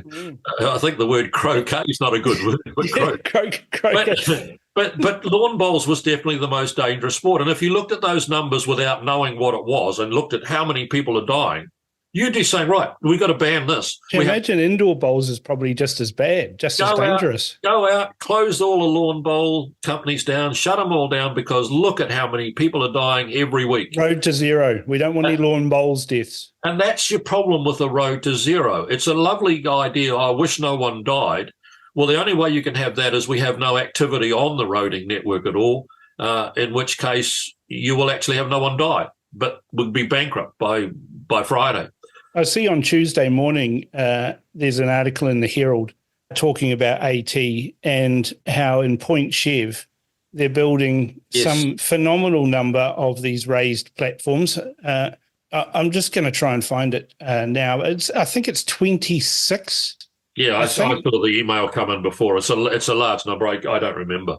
But all I can say is that this just got to stop. This is just ridiculous. And what I loved about AT is the number of projects where they've gone in. We had one here at near our primary school where they went in and built this massive big roundabout and put all sorts. You couldn't actually come through the streets affected. They were so badly locked with lumps and bumps. And then they tore it all out again. And there's been many examples of they've put it in and then they've pulled it all out again. And that's one of my angers about money spend. If you're spending somebody else's money, you don't really care. And I want to start caring about, we're a custodian of the ratepayers' money. The poor buggers have had rate increase on rate increase to a point that it's just obscene. But I don't think they've seen the great service delivery. And our parks are not getting mowed any more than they used to. In fact, less. The berms don't get mowed. We're taking away rubbish bins from the parks and so on now, so you can just leave all your rubbish and pollute the waterways and so on. I think there's a strong view out there. Sadly, I have to say, and I've been a councillor now for coming up to the 18-month period, and it's halfway through, I don't believe we've yet made the big, hard decisions about staff rationalisation, about cost reductions, and about service delivery that you can benchmark against some of the most effective and efficient delivery mechanisms out there. I still think we're a bit of a lumbering organisation. So runs on the board, pretty scarce at this point, happy to admit that. You mentioned earlier in our conversation about the government being a lender of last resort. And I know Wayne Brown last week was screaming quite loudly that the government had taken away the Auckland excise tax, the extra tax that Aucklanders paid on their fuel because the Labor government decided that we should pay more tax on our fuel to fund a rail line to the airport that has not had a single millimetre built. And we've paid pretty much 6 years of this massive tax. And Wayne Brown's now crying about it because the money's been taken away and there's all these projects that AT was going to have funded by those taxes. And it seems it even made a bizarre statement saying to the government ministers, this is my city, not yours. Yet he's got his hand out for other people's money. And it kind of doesn't make sense to me that you're saying it's my city, but everyone else in New Zealand, you all have to pay for what's in my city. Yeah, I mean, I think that's a dilemma that will always exist while we've got local roads and government roads, all the state highway network. So in Auckland here, SH1, SH16, SH18, SH20, they're all owned, operated and built by central government. And they sit in amongst the network of all of the local roads. Now, I did propose, I put a document out in 1998 called Better Transport, Better Roads, in which we actually emerged and formed some roading companies that would own the entire roading network on a business-like basis, would have a proper balance sheet, would fund depreciation, and would actually manage those roads. It didn't succeed because it got so much opposition from every one of the councils in New Zealand that would see they had no reason for being anymore. So that didn't happen. But there is that issue that Mayor Brown says quite regularly on the radio, I want to put a congestion charge on the main southern motorway at Green Lane and at Penrose and so on. I want to do it on SH16 coming in from the Waitakaris, and I want to do it on the northern motorway, up to sort of Greenhithe or wherever. You go, well, I just got to be a bit careful of that, Mr. Mayor. I've said to him, we don't actually build, own, operate those roads. They are government's roads. The government owns them. It pays for them through your taxes. And you can't, under the current legislation, you can't have a third party charging you for access to something you don't own. It would be like you paying rent to somebody for a property they didn't own. We're going to charge you rent for that house down the road. You say, well, you don't actually own that house. So I'm delighted the government got rid of the regional fuel tax. I know that's not a widely held view among some of my council colleagues. And what I'm more delighted about anything is to see a government promise to do something in the campaign.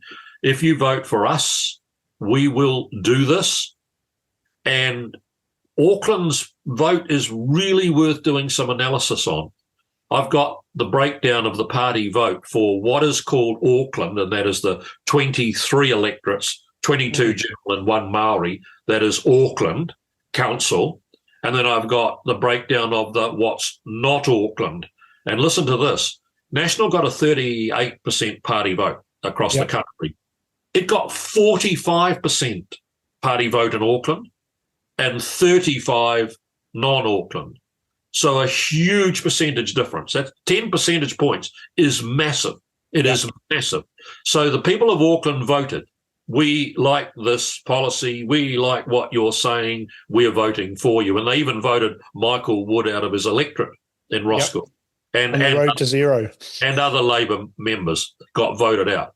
So imagine what the media would have done to the new national government and Simeon Brown in particular if he said, no, we're not going to do that. You can keep your regional fuel tax. They would have torn them to shreds for being liars and cheats. You promised you'd do it and so on.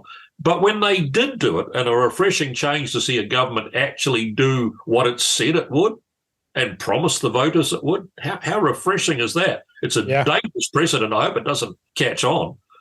Yeah, but they said we would do it. They did it. Then next thing they get bombarded, you can't do this. Well, yes, and in fact, the Auckland Council should have planned for this well in advance of the announcement last week, because it was always coming. I mean, the polls showed there was going to be a change of government well through all of last year. I mean, that's why Jacinda bailed in February, not because there was nothing left in the tank. It was there's nothing left in the polls. Yeah.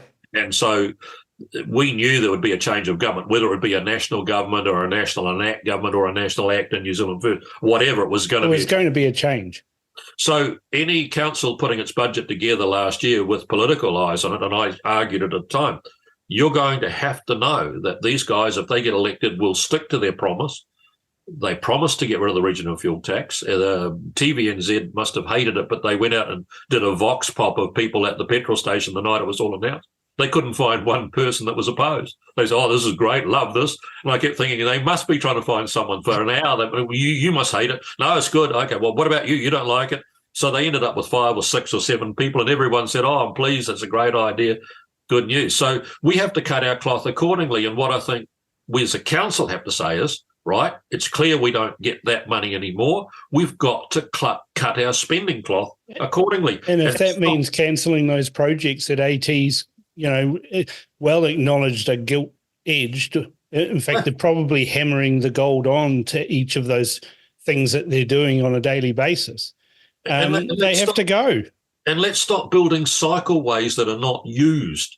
This idea of, if you build it, they will come. I'm sorry, there's good examples where it has already been built and they don't come. If you come down to that gold-plated cycleway around the Lagoon Drive and onto the Pakuranga Road that I was talking about earlier, I've sat down there with my camera sitting on a tripod for an hour and 38 minutes, I think it was, having my lunch and just listening to some news through headphones. And my camera's running constantly. And not one cycle a sunny day, lovely day, not one cyclist came along during the entire time I'm sitting there. And yet I then spun my camera 90 degree around onto the Pakuranga Highway, and there's just cars locked, blocked, stopped and backed up as far as your eye can see.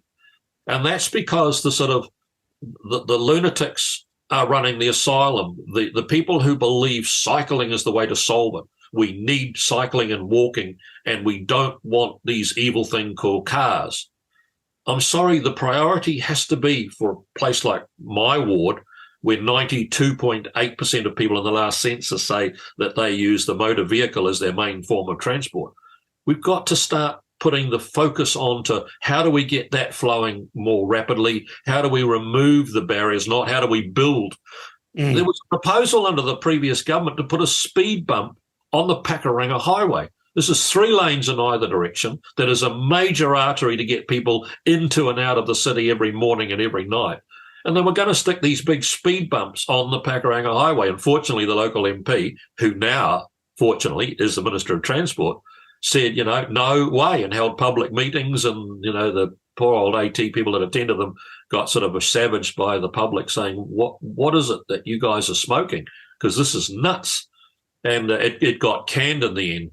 So I'm hopeful that with the new government policy statement to come out and a whole lot of the emphasis moved on to getting people moving around the city quicker, getting better, faster, cheaper vehicle passageways, getting rid of the nonsense of road to zero, getting rid of the nonsense of building speed bumps on things like Pakuranga Highway. Or cycleways where they're never going to be used. I was in Manukau the other day in Cavendish Drive in the deep industrial part of it, like south of Manukau City Centre.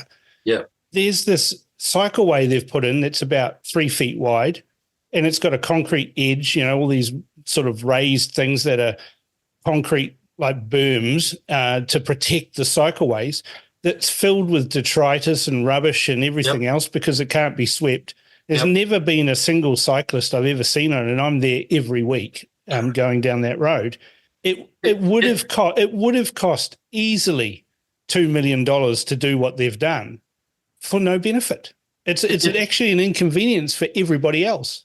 Correct, but it's also a little bit like, I know what's best for you, you don't. Yeah. And so I've decided that instead of you using a motor vehicle to get to wherever you work, you'll use a bicycle. I will make you use what they call as the sort of mode of transport that's, the high-intensity activity and so on. Well, as I said, in the Pakuranga ward, and remember the ward that I represent, just this one ward called Howick Ward, we are bigger than any other city in New Zealand, just my ward, other than Wellington or Christchurch. So we've got 157 or 158,000 people. It's a huge. It's bigger than Hamilton. It's bigger than Tauranga and so on. And 92.8% say in the census that they need the motor vehicle. And yet what has all of the focus gone on? It's how do we block off lanes? How do we stop you travelling? How do we actually reduce the arteries that you could move in order to put big gold-plated projects like cycleways, which even if you were a keen cyclist, you couldn't cycle from where I live into the city every day. You'd take hours to get in there and hours to get back. So when I hear the new chairman of AT saying he's a big fan of cycling, and he made big store of the fact when he spoke to our council that he's a mammal, I didn't know what that was, I have to admit, and I looked it up. It's a middle-aged men in Lycra, and he's Why proud. was he hired then? He should have been told to sling his hook. We should have got a taxi driver to be the chief executive of AT. He's proud of, this is the new chairman, he's proud of being a mammal, and he lives in Parnell. And I thought, actually, if I lived in Parnell, I could probably cycle into the city. It's all downhill, isn't it? You just drop downhill onto the flat, go along Tamaki Drive and turn into Commerce Street or whatever, and you're there. But that's not Auckland. Auckland starts at the Bombay Hills in the south, goes up to Warkworth in the north, and people work everywhere and they live everywhere else. We had a particular guy who had a company in Glenfield when I was a member of parliament here. He lived up on Music Point on the tip of that peninsula at Bucklands Beach, but his company was based in Glenfield. And every day he had to work his way down the Bucklands Beach Road and then across the Pakuranga Highway and then on to State Highway 1 and try to get across the Harbour Bridge and so on. And if you were in North Korea, you would just say, well, we're moving you. Your house is sold today and we're going to put you in the house next to where you're... It's not your house anyway. We're going to move you to a new government house in Glenfield. He then stops being the chief executive of that job a year later and he moves somewhere else. Well, we'll move. But you can't do that. We live in a country where we're free to live where you want and so on. So I'm really hopeful at this point. I've heard nothing but good signs come out of the new government about what they're going to do with road user charging for vehicles, what they are going to do with things like getting rid of the ridiculous road to zero stuff and so on, and start having safety at reasonable cost. We want to see the road toll come down, but it has to be not at the expense of the total economic operation of the country. Just a final point, harking back to AT again. I see on Monday they shut down the rail network because apparently it was too hot in Auckland and the tracks could buckle on the rail network.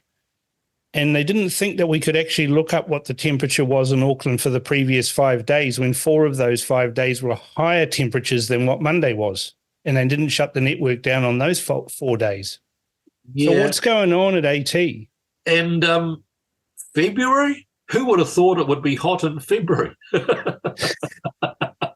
So what I've heard, and I can't verify this, so they might have a bit of pushback, but I was told last night by someone who I think knows pretty much what the Kiwi Rail briefing said. It was some tracks south of Otahu on the Southern Line for the next 4 stations that they were concerned about the condition of the curves and the train being able to cope because of the expansion. But AT didn't say, okay, well, we'll stop the trains at Otahu and we'll bus you for the last 4. Bus the 5 people that are on the train. I don't know whether it was 5, but... Well, I was talking about the conductor and the driver and the driver's assistant as well. Include those, yeah, that's fine. Yeah. But there was evidently, they shut it down all around the place. It was, lines on all over the place got closed and it was chaos and so on. And I kept thinking, well, actually, that's not Kiwi Rail's fault. AT overreacted. Now, AT might come back and say, not true, we only did it on that little bit of line on the south where there was a problem. But I think not. And I think AT carry a bit of a can for the overreaction. They cancelled trains left, right and centre, and Kiwi Rail were only saying it was that southern line south of Otahu. You could even still go to Otahu from the city, no problem, but trains should stop there for the day. But, I mean, who knew that it got hot in February? Well, it wasn't even that hot. It was hotter the week before. But, this is a problem with public transport. It seems that public transport picks you up from somewhere you're not at. Yep. Right. And takes you somewhere that you don't want to go to. Yeah. Well, let me tell you, I cop a lot of flack. While I was Transport Minister, I copped it, and I still cop it at Council. You just hate public transport. And I don't. And I tell you why I can prove that. I worked for British Airways in London, and the entire time I was working for British Airways, I never owned a car because I didn't need a car. I could go from anywhere to anywhere, either in the underground, which was the most used for me, or I could use one of the red bus networks, the big double deck, or I could even use a black taxi if it was needed. And the cost of owning and running and storing a car was prohibitive. But here, where I live in Pakuranga, even when they build this Eastern Busway, which, remember, just crosses the Panmure Bridge and then dives south, won't come out to where all the population, it doesn't come out to Bucklands Beach and Howick and Cockle Bay and Mellons Bay. It doesn't come out to where the population is. It dives south the moment it's crossed over and heads down through Botany, going out down towards Flatbush. And so how do you get to use that if you want to when you live where the vast bulk of the population out here lives? Oh, I know. You drive your car to a park and ride.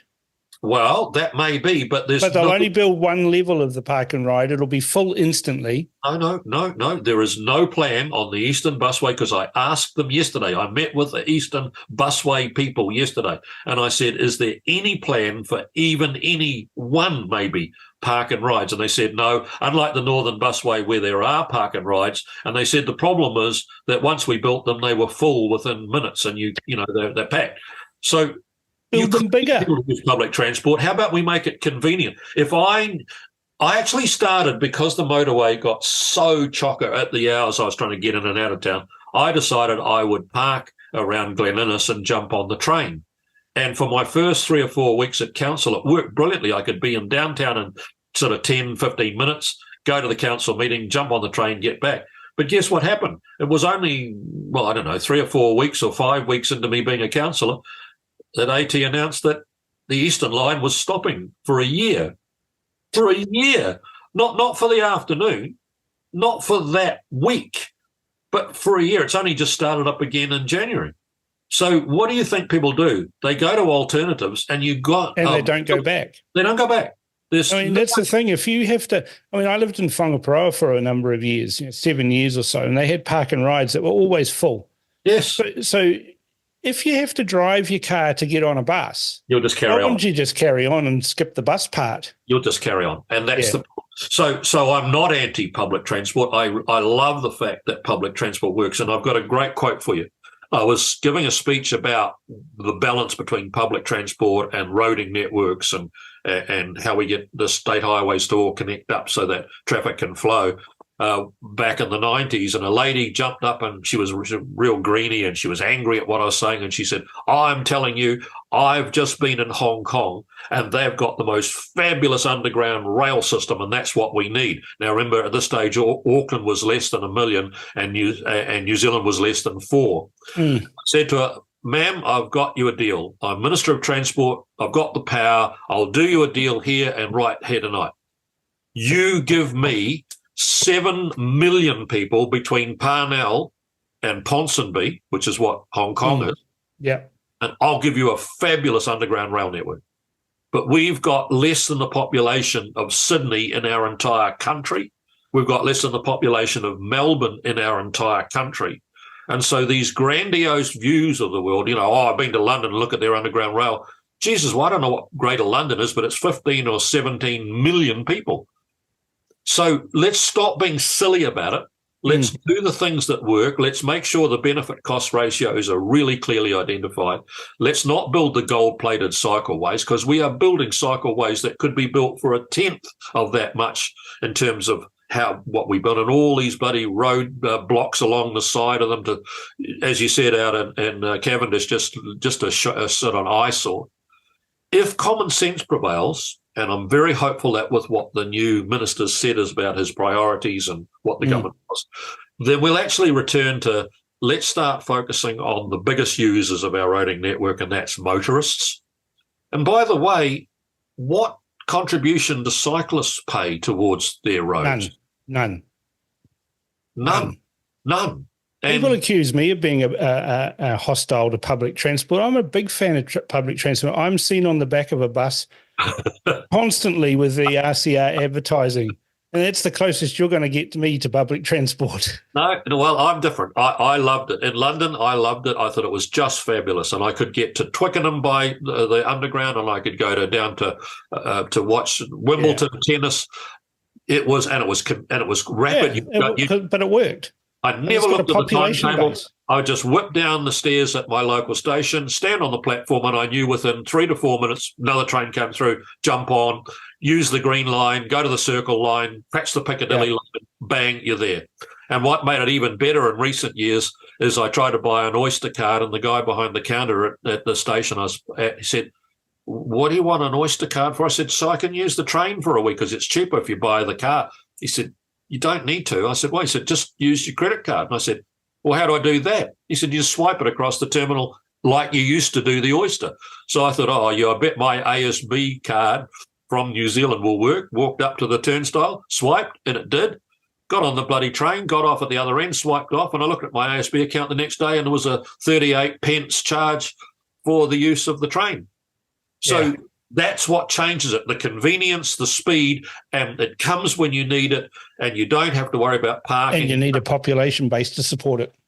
The population base gradually grows and starts to make it work. And so, it's like you ask cycle activists, you say to them, well, give us some examples where cycleways work. And they always, without fail, say Amsterdam. Yeah. Oh, yeah? So how are you going to get rid of all the hills in Auckland then to make it like Amsterdam? Yeah, but all sorts of other things. The history of how a country grew up and they've got lots more intense living in apartments than we've ever had. We had the quarter-acre section for so long, and it's going to take a long time. You literally can't compare apples and oranges in this stuff. We've got a specific set of topography with hills and some difficult stuff. Wellington's even worse in terms of how the hell cycleways will work around Wellington. You finish work and you've got to face the daunting charge of about an hour of going uphill into crippling. So look, common sense should prevail. Realistic benefit cost ratios should be taken into account. And this idea of I will decide on behalf of you what's best for you rather than you make that determination. And on that note, Maurice, I think we've run out of time. Good to be with you, mate. Pleasure to have you back on The Crunch, and we'll have to make this a regular occurrence. Sounds good to me. All right. Thank you very much. Okay, bye-bye. Bye. Maurice is a fantastic font of knowledge, especially about transport. Auckland Council really needs to get on and start doing the things that they were elected to do. Perhaps Wayne Brown might like to listen more and speak less. Let me know your thoughts on this topic, good or bad, by emailing inbox@realitycheck.radio or text to 2057. You've heard the words open, fair, both sides of the story. It's easy to say them, but practicing them often seems like a bridge too far. New Zealand, it's time for a reality check. RCR, Reality Check Radio. Rational discussion, common sense, and open debate for real. With me, Paul Brennan. You know, you just can't make this stuff up. You couldn't write the script. Veteran broadcaster Peter Williams. Where is the evidence they actually make a difference? It turns out that was a very fair question to ask. Taking on the mainstream, Chantel Baker. Mainstream media, as usual, in their little perch. The man who cares so much and whose background is for real, Rodney Hyde. The doctors don't believe them. They can't get ACC. They can't work. They're told it's all in their head. Along with a raft of contributors to inform, entertain, and bring the truth back to New Zealand media. It's time for a reality check, all right. RCR, Reality Check Radio at www.realitycheck.radio. We've arrived. You're listening to The Crunch with Cam Slater, right here on RCR, Reality Check Radio.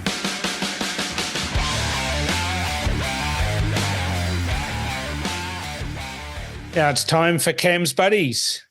This week we'll find out what they think about the rollout of facial recognition in foodstuffs pack and save stores and how Countdown Woolworths have added facial recognition conditions to the terms and conditions of their new card. My producer has them all lined up and ready to go. Let's go now to Cam's Buddies. Welcome to Cam's Buddies, Lindley. You were a star last week. We had so much feedback about how great you were, so it's great to have you back on the show. Oh, well, thanks very much. I'm not used to being regarded as great, but I'll take that. You should take it, because the feedback in the mailbag was that you were an absolute star and a voice of reason. And, I just love having that little chat with you. And so we're chatting again this week. So this week, I thought we'd throw a bit of a curveball. You would have possibly seen the news that Foodstuffs, which controls New World and Pack and Save and Foursquare, are rolling out a trial of facial recognition in about 12 locations. And then also Countdown, which is renamed to Woolworths, have just launched their replacement to the One card, the new orange card that you've got. And in the terms and conditions that no one ever reads, it says in there that they can track your vehicle in the car park and they can match it to your card and possibly do facial recognition as well. What are your thoughts on that? Well, I am pretty stunned, to be fair, but I must put in a disclosure here. I don't shop at Countdown. I find it a very disagreeable place in general. Yep. But I'm really worried about their mice, Cam. Yeah, I mean, I've got a bit of a mouse problem, haven't they?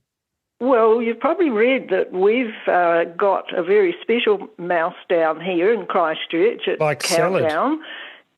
Yes, and he's been facially recognised now as a thief of potato and kumara salad. And I'm really quite worried about him because, with animal rights and everything, I think, well, all mice look the same. So, will they be targeted unfairly? That's my worry. Well, it could be, you can't really say racially profiled, mousily profiled maybe. But, I mean, what if they get a rat in there? Could the rat be mistaken as a mouse or could a mouse be mistaken as a rat? Well, they could be. They could be. And, of course, if they're stealing, they are rats, aren't they? Rat bags. rat bags. Well, bags. Well, you have to provide your own bags now at Countdown. So maybe it's not a rat bag. Oh, you shouldn't get me going. I have done a lot of caricatures in my past, and this just winds me up, I can see all sorts of visions. I can see rats pushing trolleys out the door and everything now, so we better get back to the serious side of it. Well, I remember when my grandfather had leukemia and he was in the hospital and I'd go up to visit him and he'd say, shh, Cam, they're in the corner. And I'd say, oh, what, Grandpa, what's in the corner? He says, they're rats. They're rats and they've got green singlets and red underpants on. Oh, dear. That's a worry. Well, those are good drugs if you ask me. Yes, could have seen worse, couldn't he?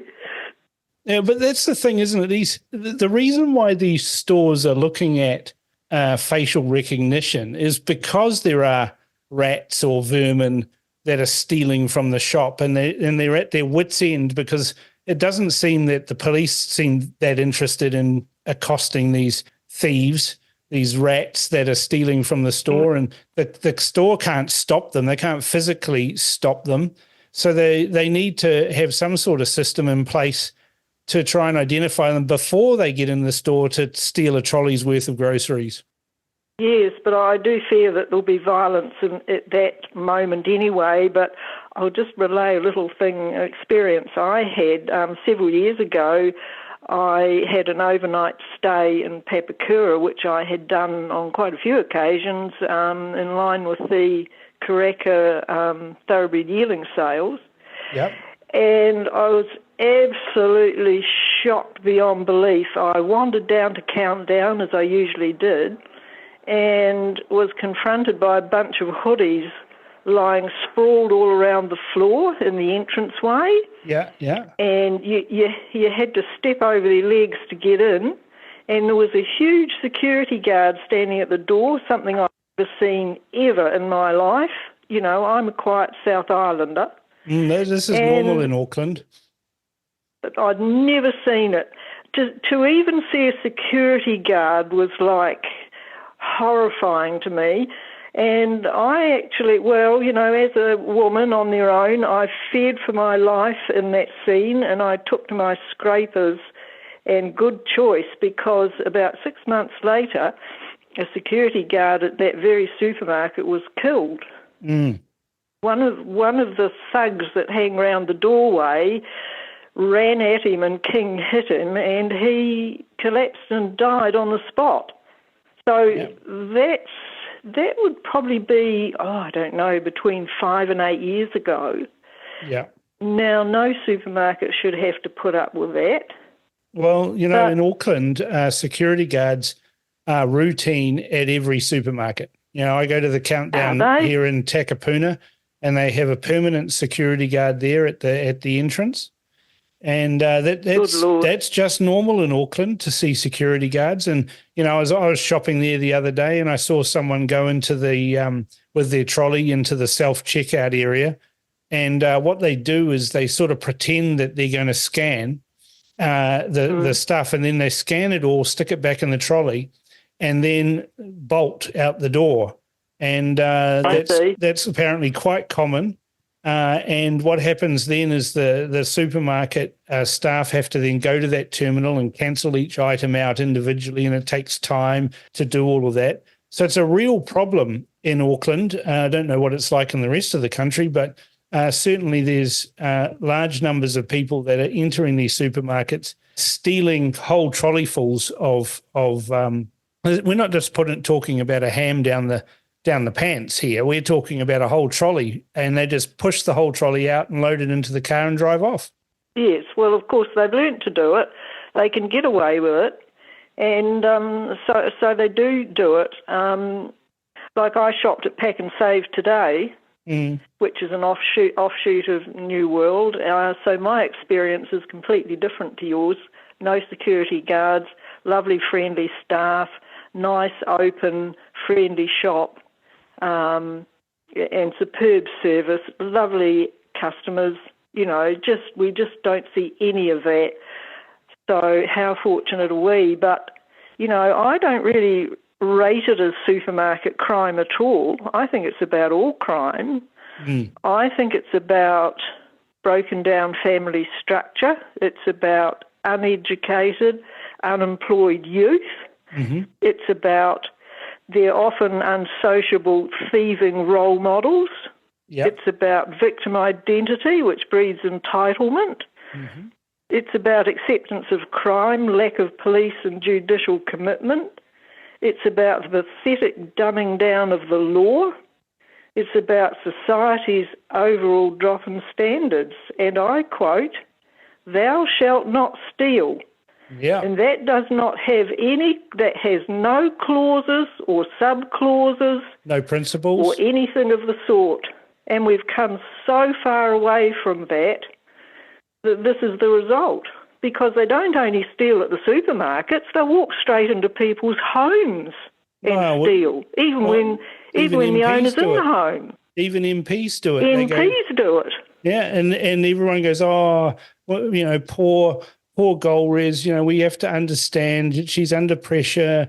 Oh, there. We should be saying this is unacceptable. It's unacceptable for an MP. It's unacceptable for a general citizen to thieve out of stores. There's a reason why there's a crime, and, you know, we need to have our police to start to do the little things like stopping shoplifting, like, you know, going and looking at buildings that have got a broken window or something like that. Because if you look after the little things, the big things get taken care of by themselves. Well, that's right. And you know how that worked with Rudy Giuliani in New York. Very successful. I mean, he started off, everyone said he couldn't do it. He was mad and it was impossible. And he just organised a fleet of buses and staff. And people even got chucked in the bus and taken off and locked up for jaywalking, being a bit menacing, graffiti, anything of that sort. They were bundled up and locked up. Yeah, and it wasn't long at all that the crime started to drop, and that just had a sort of ongoing effect. Of course, now it's the opposite, but it proved that that works. If you stamp out the first little nibble of crime, the rest follows. We have no standards at all, really, now. Well, not compared There's to what no I knew. consequences. There's no real consequences for committing these crimes, isn't it? And by the time they actually do get nabbed, they're up before the beak.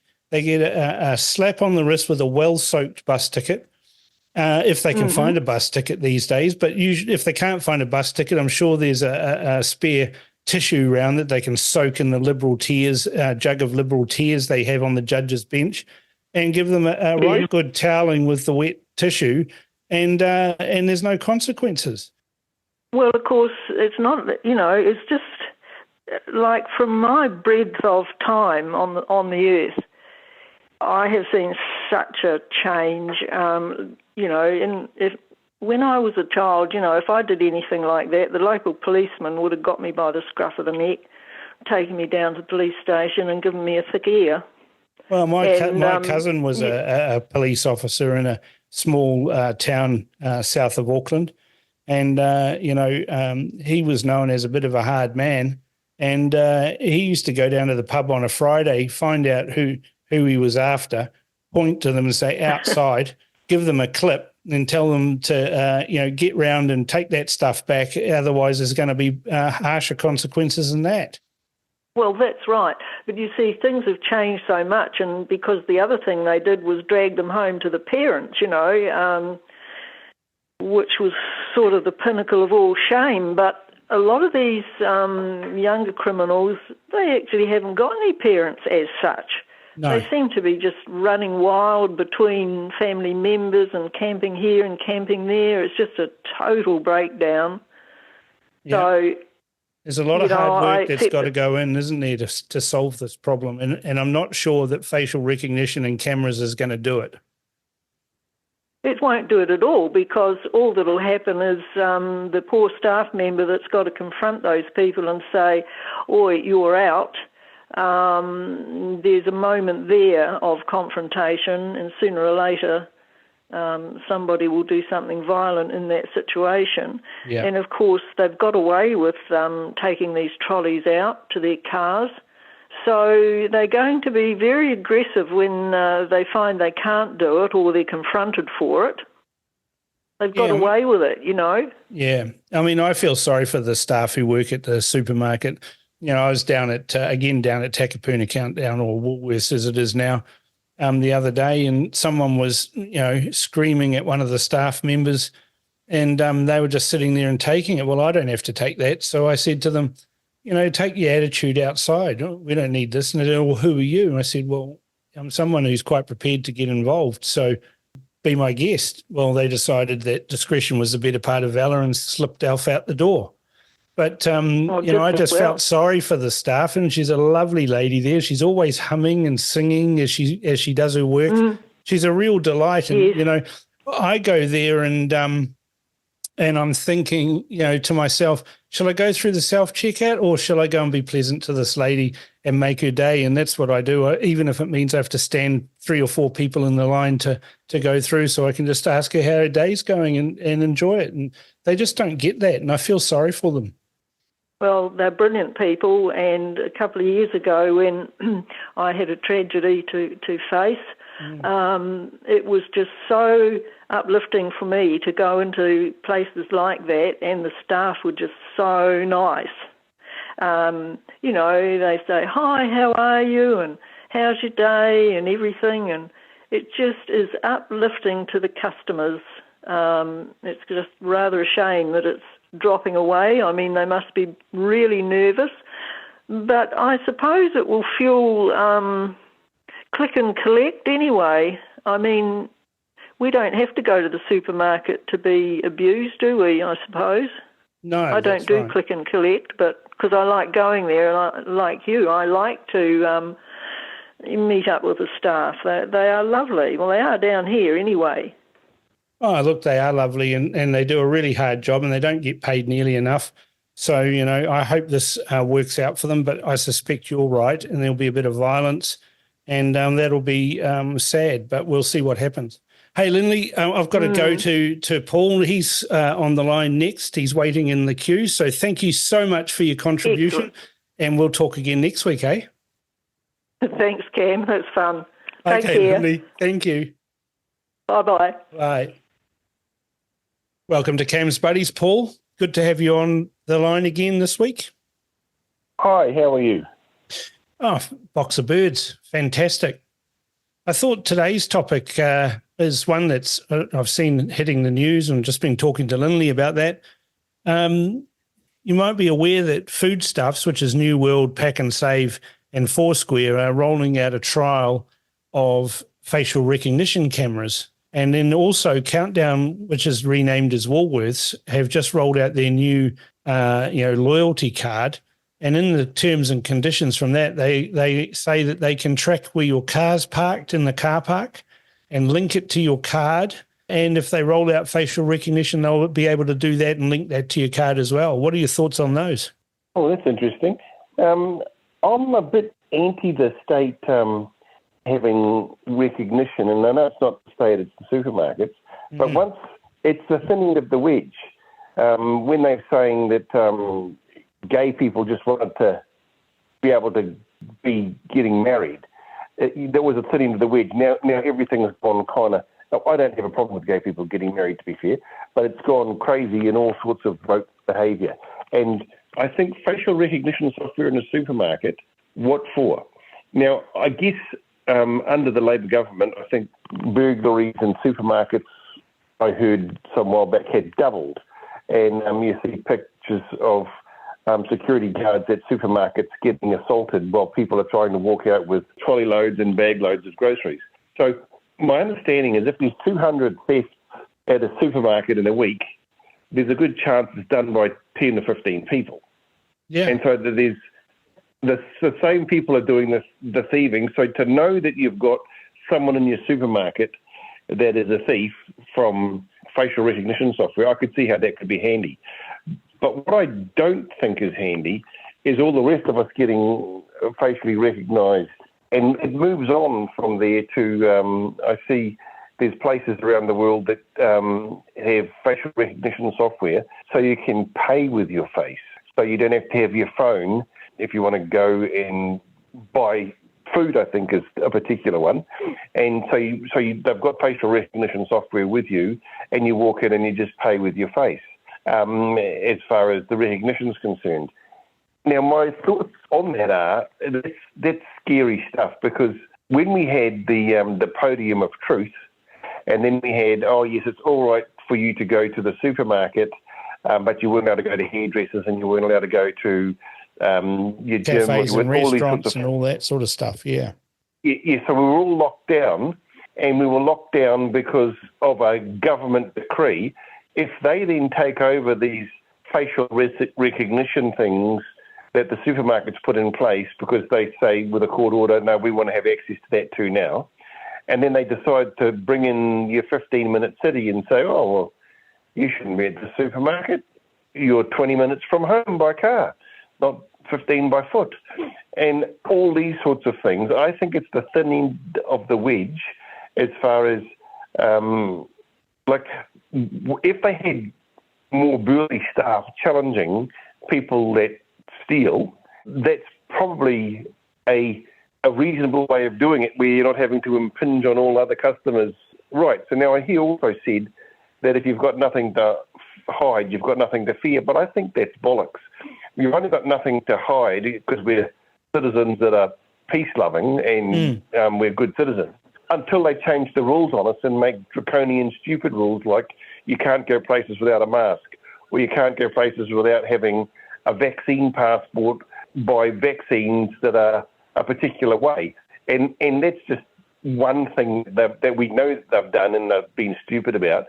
And the fact is their vaccines have increased, is my belief, the all reasons mortality. Yeah, all-cause mortality.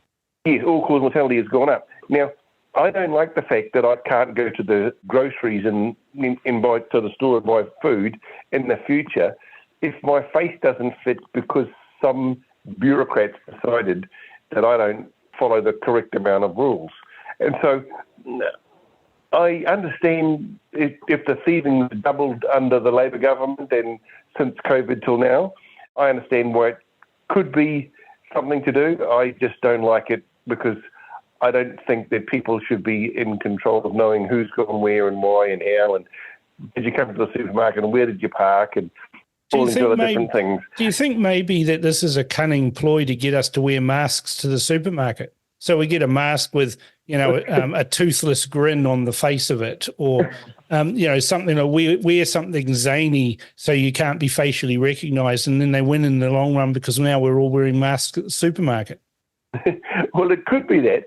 But I see China's very interested in getting all male DNA Y chromosome mapped so that they can get a profile of everybody everywhere and what they do. And that's basically to help with authoritarianism. If they know what everyone's doing and what everyone's likely to do, then that's where that goes. And whilst it's only a supermarket facial recognition, they build up databases on all sorts of people for all sorts of reasons, and suddenly we are not anything like as free as we were. Yeah, you're right. It is a slippery slope, and we've seen cafes in New Zealand. We're seeing other businesses, Fuller's Ferries, for example. They're cashless now, and so you have to use a card for everything. I try and use cash as much as I can, and I know you do as well. But there's a whole lot of people out there who are blithely just complying with this and carrying on, thinking that there's no slippery slope. But what we've seen in the last 4 years is that the slippery slope is real, and it can be quite slippery at times. Absolutely. And when you see things like we're in a cashless society, but the truckers in Canada didn't do the right thing as per the government and got their bank accounts frozen. Different slippery slope then, isn't it? Because now you can't eat, you can't buy stuff, you can't sell stuff and put the money into your account. I always just think there's no reason for people to find too much about you because your own privacy and who you are doesn't help to be shared. And I'm a relatively private person anyway. I don't particularly like going on where people are recognising me on the TV or anything like that. I just don't do it. But in times gone by, I might have been more keen. But now I've seen the government can't be trusted with the power they've got. And it won't be long before, if all the supermarkets do it, then many other places do it, then government will be doing things like getting a warrant to say we have access to your security now. And then I think we're in the wrong side of history. Well, it's something to watch out for. And I tend to agree with you. The slippery slope is real. And, how long will it take before they've got facial recognition at service stations or in, booze shops or vape stores? It just keeps on going. And then we've got cameras everywhere and we no longer have any privacy. Exactly. And they know where all your movements are, the sort of things so that then they target advertising toward you. And not everybody has got a good budgeting and structure with their finances, so that when things are being targeted, they think, oh, it's a sign I should be buying that. Next thing you know, they're spending money on things that they shouldn't have because it's been targeted specifically for them because of the preferences of what they search. Yeah, it's terrible. And it will continue unless we actually say something. But Lindley made a comment. She said she's a bit concerned about these cameras because at the local countdown near her in the South Island, there's a little mouse that's been stealing salads. It's been caught on camera, and she's wondering, how will we be able to tell which mouse has been stealing because they all kind of look the same. And I said, oh, you sound like you're profiling the mouse. She says, well, there might be rats because they're stealing, and those are the types of people who steal. It was quite hilarious, actually. Yes. No, I think that without it, I'm happy to shop, and I'm thinking that we might just be doing grocery ordering online and get it delivered to us. And it's probably worse still because they really know you're buying habit then. But hey, that's the thing. You haven't been you haven't challenged the till in a supermarket for quite some time, though, have you? I have not.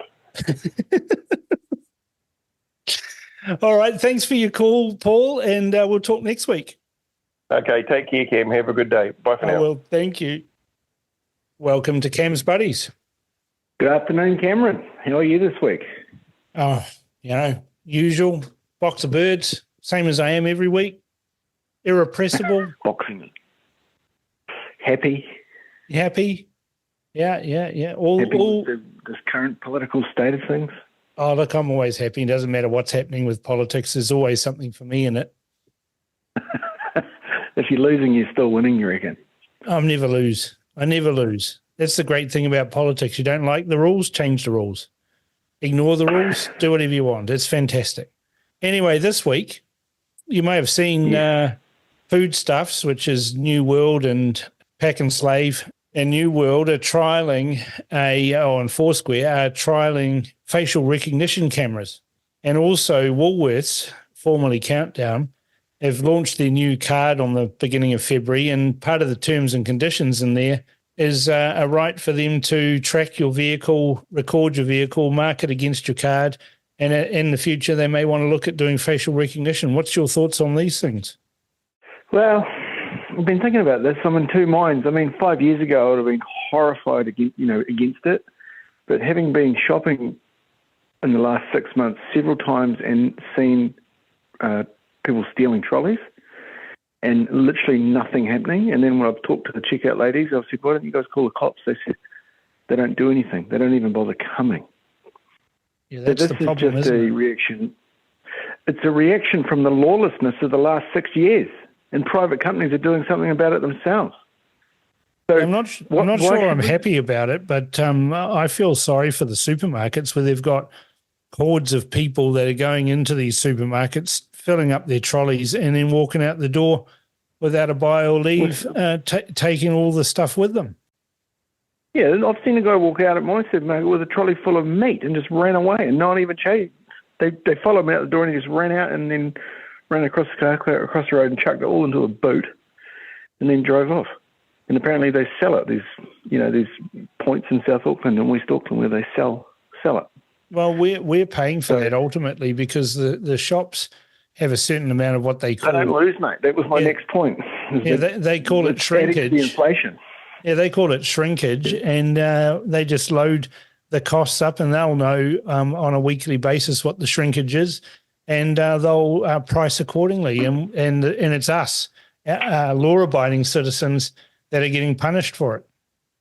Yeah, and that's exactly right. That's the point of it. It's adding to the inflation and adding to the food costs. It's just so unless we see the police actually start to police our communities and have politicians that support policy around law enforcement, then we're just going to see more private companies move to protect their staff and their product, and it's just another result of the 6 shit years we had. The crime-friendly Ardern regime. Yeah, and that's what it is. I mean, you can't blame the supermarkets. I'd do the same. I mean, I don't like it. Don't get me wrong. I don't like any tracking but they're trying to protect their assets, and that's, they never used to have to worry about it. Well, Paul was on before. Can you believe someone can steal like it? Yeah. Sorry, Paul was on before, and he was saying this feels like the slippery slope again. That they've got facial recognition here, and next thing they'll extend it somewhere else, and then we won't be able to use cash, and we'll have to pay for things with our face and a whole lot of stuff like that. He's not keen about it at all, and neither was Lindley. Yeah, well, I'm not keen on it. Don't get me wrong, but I just understand why it's here. But it's. I understand that totally, but it doesn't mean we have to be happy failure. about but it. What are we supposed to do? I mean, we can't stop them. There's no. Don't shop there. Well, Countdown's got cameras. Now you love wearing masks. Yeah, well, that's the thing. I said to Paul, maybe it's a cunning plan. cunning ploy to get us to all wear masks at the supermarkets. Yeah. Suddenly all the people who hate masks will start wearing masks and all that. Yeah. Anyway, it's a pretty crazy world, Cam. Totally. So Lindley suggests that it's a long list of things: a breakdown in law and order, a lack of a stable home life, no consequences, a whole list of things out there. I'm not sure we can fix this easily, and I don't think cameras are going to fix it either. The cameras won't fix it. They just make it harder for the thieves to operate, because next time they walk back in the supermarket, an alarm will sound thanks to some AI face detection. And then they'll wear a mask and put things on their face to defeat the facial recognition and just keep on stealing. Yeah, but I guess they would draw great suspicion walking in a balaclava or whatever. Yeah, it's terrible. It's just another bad sign for our society. It's like this. But, politicians don't seem to do much about it. Well, I don't know if they care. Well, I think some of them care, but there's not a lot they can do about it without pulling some really big levers, like enforcing education or enforcing families or, or putting thieves in jail. Well, look, I'm a super fan of putting people in jail, mate. And people say the cost of jail is more expensive, but just make jails cheaper to run. Well, they're not that expensive to run in places like India and China and the Philippines. Maybe we should outsource our prisons to private operators that are used to, serving up gruel and have a thin blanket and 15 to a cell. Imagine how that would go down with the woke exporting our prisoners for their terms. It'd go down like a cup of cold sick. But yeah, we could just outsource prisons and just pay them a yearly fee, which would be a lot cheaper, and then we wouldn't have NIMBYs complaining about a prison in their backyard either, so it'd fix that as well. Maybe we could have like a Con Air, right? The flight's leaving Friday and it's going to be full of 200 criminals. I mean, if the British could do it if the British could transport them back in the 1800s to Australia, why don't we, bring that back? Well, yeah, you've certainly walked off the topic there, Cam, but anyway, I don't know what to do about the facial recognition because I understand it and I don't particularly keen on it, but I don't know how we stop them either, because we've got to stop the thievery. So unless we see some good criminal justice, I don't think we're going to see the rollback of security features either. No, and I agree with you. I don't think we are either. All right, Jimmy, thanks for your call this week. One last kick. Oh, yeah. One last kick. How come Costa's still there? He was overseer of all this crap. Yeah, I don't know why he's still there either. Maybe it's his pally text to Mark Mitchell, although I don't think Mark Mitchell would care too much about that. Anyway, I honestly thought he would be one change that we'd see quite smartly, and that would see a big change in direction from the police. Yeah. Yeah, well, I need to look up what his next term, and when his term is up. It might be coming up close anyway, in which case it's cheaper to leave him there and expire his term and see you later, Cyril. Yeah, true. Okay, thanks, Cam. All right, mate. Cool. Talk to you next week. Yes. Welcome to Cam's Buddies, Miles. Good afternoon. How are you, Cam? Box of birds as usual, causing mischief, enjoying life. It's wonderful warm weather in Auckland at the moment. Apparently it's global boiling, but I think we used to call it summer. Yeah, I'm pretty sure these are the summers I can remember from way back when.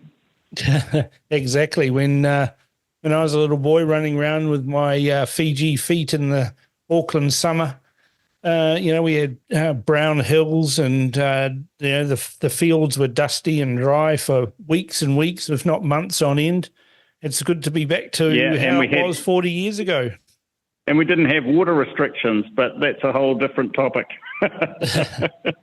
Well, what I want to talk to you about tonight is this development of foodstuffs and Woolworths and Countdown and rolling out facial recognition in their supermarkets. Now, it's a trial to start with, but we all know what happens with these trials. They come to us, stunning success, and then they're rolled out everywhere, and all of a sudden we're being monitored and facially recognised when we go to the supermarket and buy all sorts of things, and we might not want other people to know that we're buying those things. Oh, look, facial recognition is a can of worms. I really love facial recognition. I want it to be everywhere. After all, guess what? What have you got to lose if you've got nothing to hide? And can you imagine what life would be like if you had facial recognition and you went up to the checkout counter and didn't have to use cash? Can you imagine? Oh, yeah, right. That's how it'll go. Not. Yeah, it's Paul said it's a slippery slope, and I agree with him on that. If you let them wedge this in, then next minute there'll be facial recognition at service stations, facial recognitions at booze shops, and then it'd be very easy for them to then link your payment cards and say, well, I think you've bought enough wine this week. We're not going to have any more wine in your trolley at the supermarket anymore. You're a bit of a lush. Can you imagine if they decided that they didn't want to serve you? Well, guess what? The checkout wouldn't work. Nothing would work. Facial recognition would be used against you. If they suddenly decided for one reason or another, this chap didn't have a vaccination, we can't have him in the supermarket. This chap, he thinks and votes Conservative. We can't have him. And what about all those pesky Christians? We can't have them in the supermarket. That's the thin end of the wedge, I believe. Yep. The thin end of the wedge is true, and the trouble with the thin end of the wedge is that what usually follows is the thick end of the wedge. Exactly, and that's why I'm such a big fan of facial recognition. Can you just imagine how it will make society so much better to live in? It'll stop crime. It'll make our lives so beautiful. Of course it will. Yes, we really believe that. Yeah, just like, if we reform the electricity industry, we'll get cheaper power. Still waiting. Or what about how if we amalgamate all the councils in Auckland, we'll get cheaper rates and we won't actually have a behemoth spending millions on Miola Road at $750,000 per level crossing. 28 of them. Point Chev must be a very dangerous suburb, Point Chev, to require 28 raised platform pedestrian crossings. I mean, have they got like a whole bunch of hoons out there, or is it more, hippies like Russell Brown or Simon Wilson on their electric bikes that are running people over? Clearly, they don't have facial recognition. I think Point Chev should have facial recognition. Everyone driving along Miola Road with their 28 bumps should be facially recognised. Anyone that grimaces, that's it. They can't drive Miola Road anymore. Well, what about if they decide that we shouldn't really be driving at all and all vehicles need to have facial recognition, and you've used the car 3 times this week, you've driven 500 kilometres, that's far too far. We've got 15-minute cities and you're 20 minutes out of where your house is, so the car stops working. I just can't wait for that. Can you imagine how harmonious and beautiful the city would be if everyone was penned up in their own 3-block area? Oh, it's just ridiculous. But that's the thing, right? It is a slippery slope, because if it works here, then other companies will do it. And whilst Foodstuffs and Woolworths have got the financial wherewithal to do this, eventually technology gets to become ubiquitous, and then it infiltrates down. Can you imagine it? Facial recognition at the local dairy. No cigarettes for you. Oh. Right, you've had too many packets of chips this week. Yeah, and I tell you something, facial recognition at the ATM machine. Why are you depositing that cash? Why are you withdrawing cash? From my perspective, technology, as you said, always gets cheaper. And once you get to a certain tipping point, then everyone can afford it. You just need to look at home security systems now with all the cameras on the internet. That is ridiculously cheap compared with even 15 years ago. So facial recognition... You needed to mortgage your house and sell the left arm of your firstborn to afford a CCTV system in your house. You're right. Now you can get it delivered via Amazon in about a week for 3/5 to 5/8 of stuff all. Yep, and the best thing of all about facial recognition is, guess what? We'll be able to identify those pesky folks who insist upon, having law and order, who insist upon a decent standards in society. We could isolate all of them and we could stop them buying food at the supermarket. We could stop them buying petrol, or they'd quickly reform. You'd all have to think the same. Oh, I guess that's called the social credit score, is it? Oh, I wonder where that's been used before. Exactly. I noticed that some Maori groups have come out against it, and I'm just wondering if it's because they're worried the barcodes on some people's chins are going to set off the system. I'll probably get in trouble for that comment. I'm not sure that'd be the work, but you could just imagine that people got QR codes tattooed on them, and the facial recognition system went bananas over the QR code that they read. I mean, there's always a way around these things. And what, are people going to stuff, or perhaps people will perennially wear masks because, COVID is so dangerous, you just have to wear a mask. Yeah, and facial recognition isn't. We're on the 27th wave and we need to have you wearing masks at the supermarket, but everyone doesn't want to do that anymore. So what we'll do is we'll bring in facial recognition and we'll make you wear them. The 27th wave, it sounds like you're a bit of a surfer there, Cam. Well, you know what they say about every seventh wave's the big one. Oh, my goodness. Is this facial recognition the seventh wave? I just can't believe the short-sightedness. Mind you, I've got a bone to pick with Woolworths. Those people are the people that instigated the plastic bag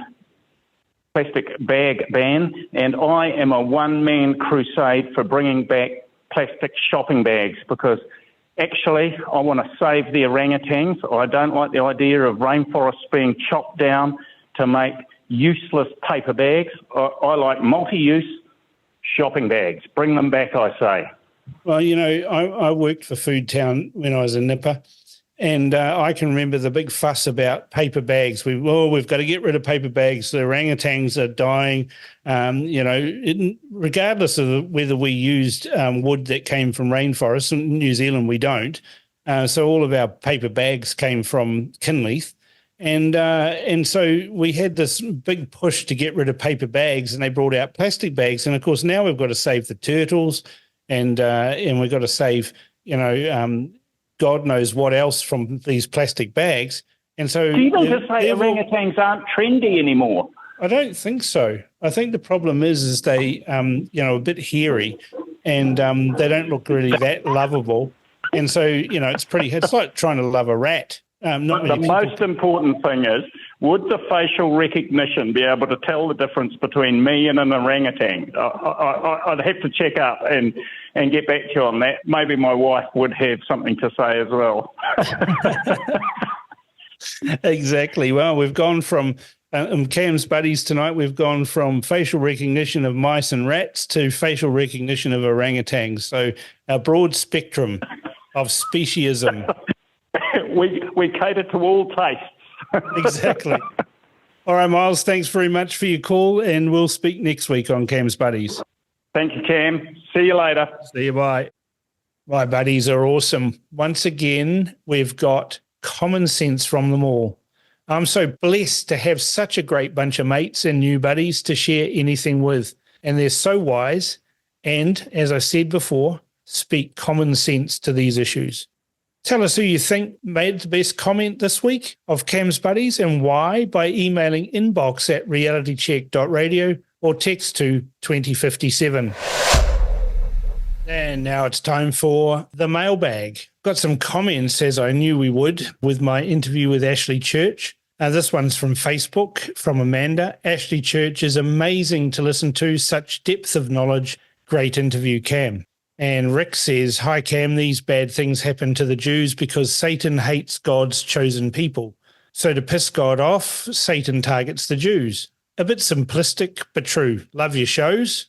Mike says, well, Cam, what a great way to start the new year with such intelligent and considered conversation. Ashley Church really has his ducks in a row with his fact sheet, and Don Brash is still a voice of reason after all these years. And Liz says, excellent commentary, Cam. Please keep it up. Blessings. And we got some negative feedback from Jason. Hi, I hate to be emailing with negative feedback, but RCR really needs to stop broadcasting the sort of disgusting war propaganda that was served up to us by Cam and Ashley Church recently. Good journalism and interviewing needs to be fairly critical, ask difficult questions of guests, and play devil's advocate where appropriate. It was an appalling effort by Cam, which made the biased reporting by the mainstream look fair and balanced by comparison. I don't have time to go on a detailed account of everything that was wrong, but for Cam to attempt to justify the excessive force and killing of women and children in Gaza because the Allies used disproportionate force in Dresden and Hiroshima, seriously? So what governments are okay to commit war crimes if other Allied governments has done the same in the past?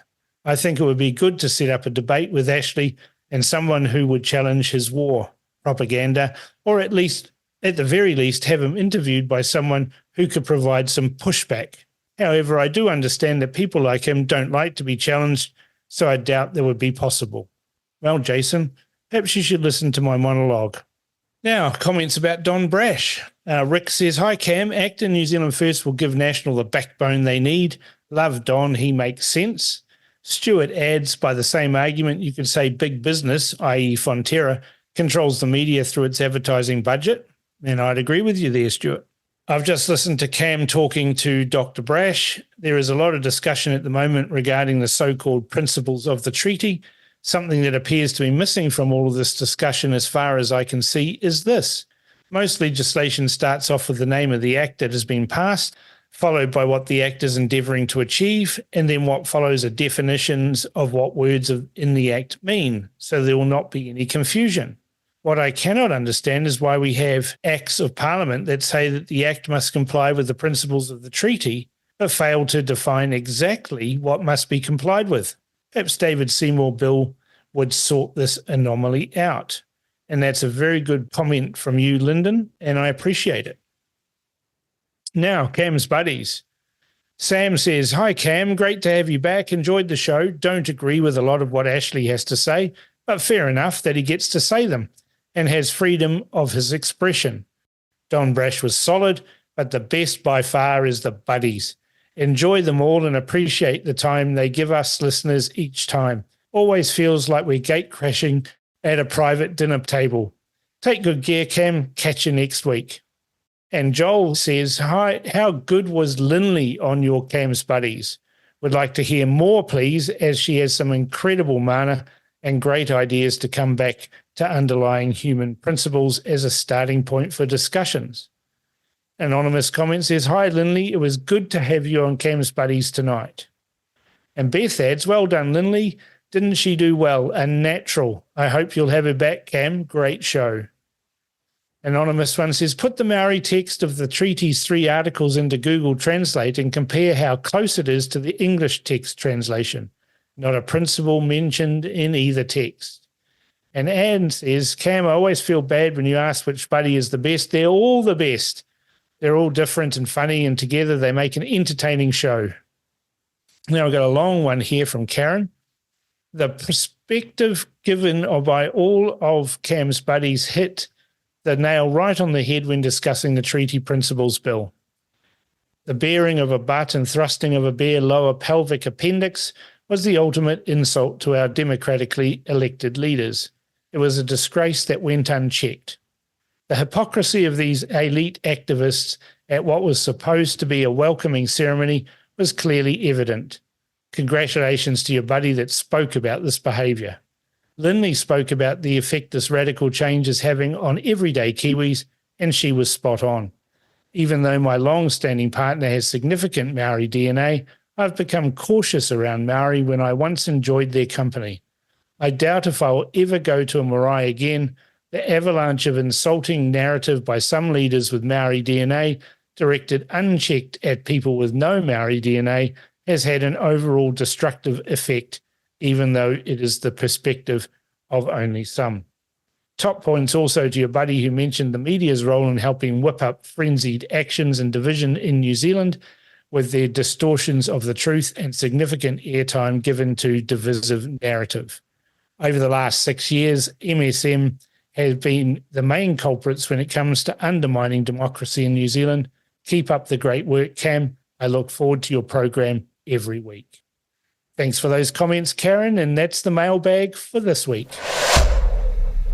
Right, that's it for The Crunch this week. We've put another show out to air, and we're getting into the new year fast and furious.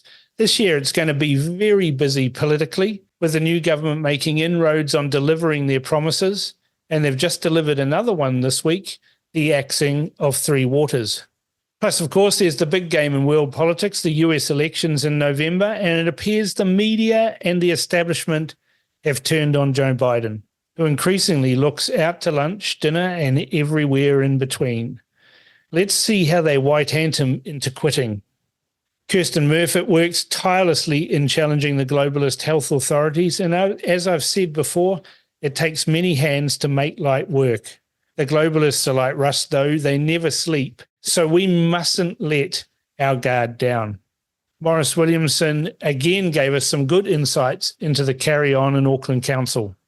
This is going to be a regular feature on The Crunch, and I'm looking forward to more updates.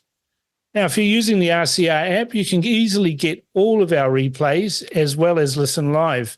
Just select The Crunch in the app, and that'll be all the replays from my show. A big thanks to the team that put this all together and makes the show the wonderful show that it is. It's been a real pleasure having you all back this week. I'm loving all your feedback. I really enjoy talking to so many people, sharing their thoughts on politics, life, and everything in between. So a big shout out to you all, and thank you for listening and having faith in me and The Crunch as we continue to explore this wonderful game of politics. Now, I've been sent a few more photos of me riding around on the back of a bus. See if you can capture them in the wild and send them in, and make that a challenge for you for next week. I'm looking forward to seeing the photos. Don't forget, email suggestions to inbox@realitycheck.radio or photos. And let's make this show the best political show in New Zealand. Stay tuned for a breakfast show repeat coming up next with features including Money Talks with my mate Farzan Irani and the indomitable and fearless Lindsay Perigo. You've been listening to The Crunch with Cam Slater. Remember, you can check out the replays for today's show on our website at www.realitycheck.radio/replays. Tune in every Thursday at 4 p.m. for more with Cam Slater, right here on RCR, Reality Check Radio.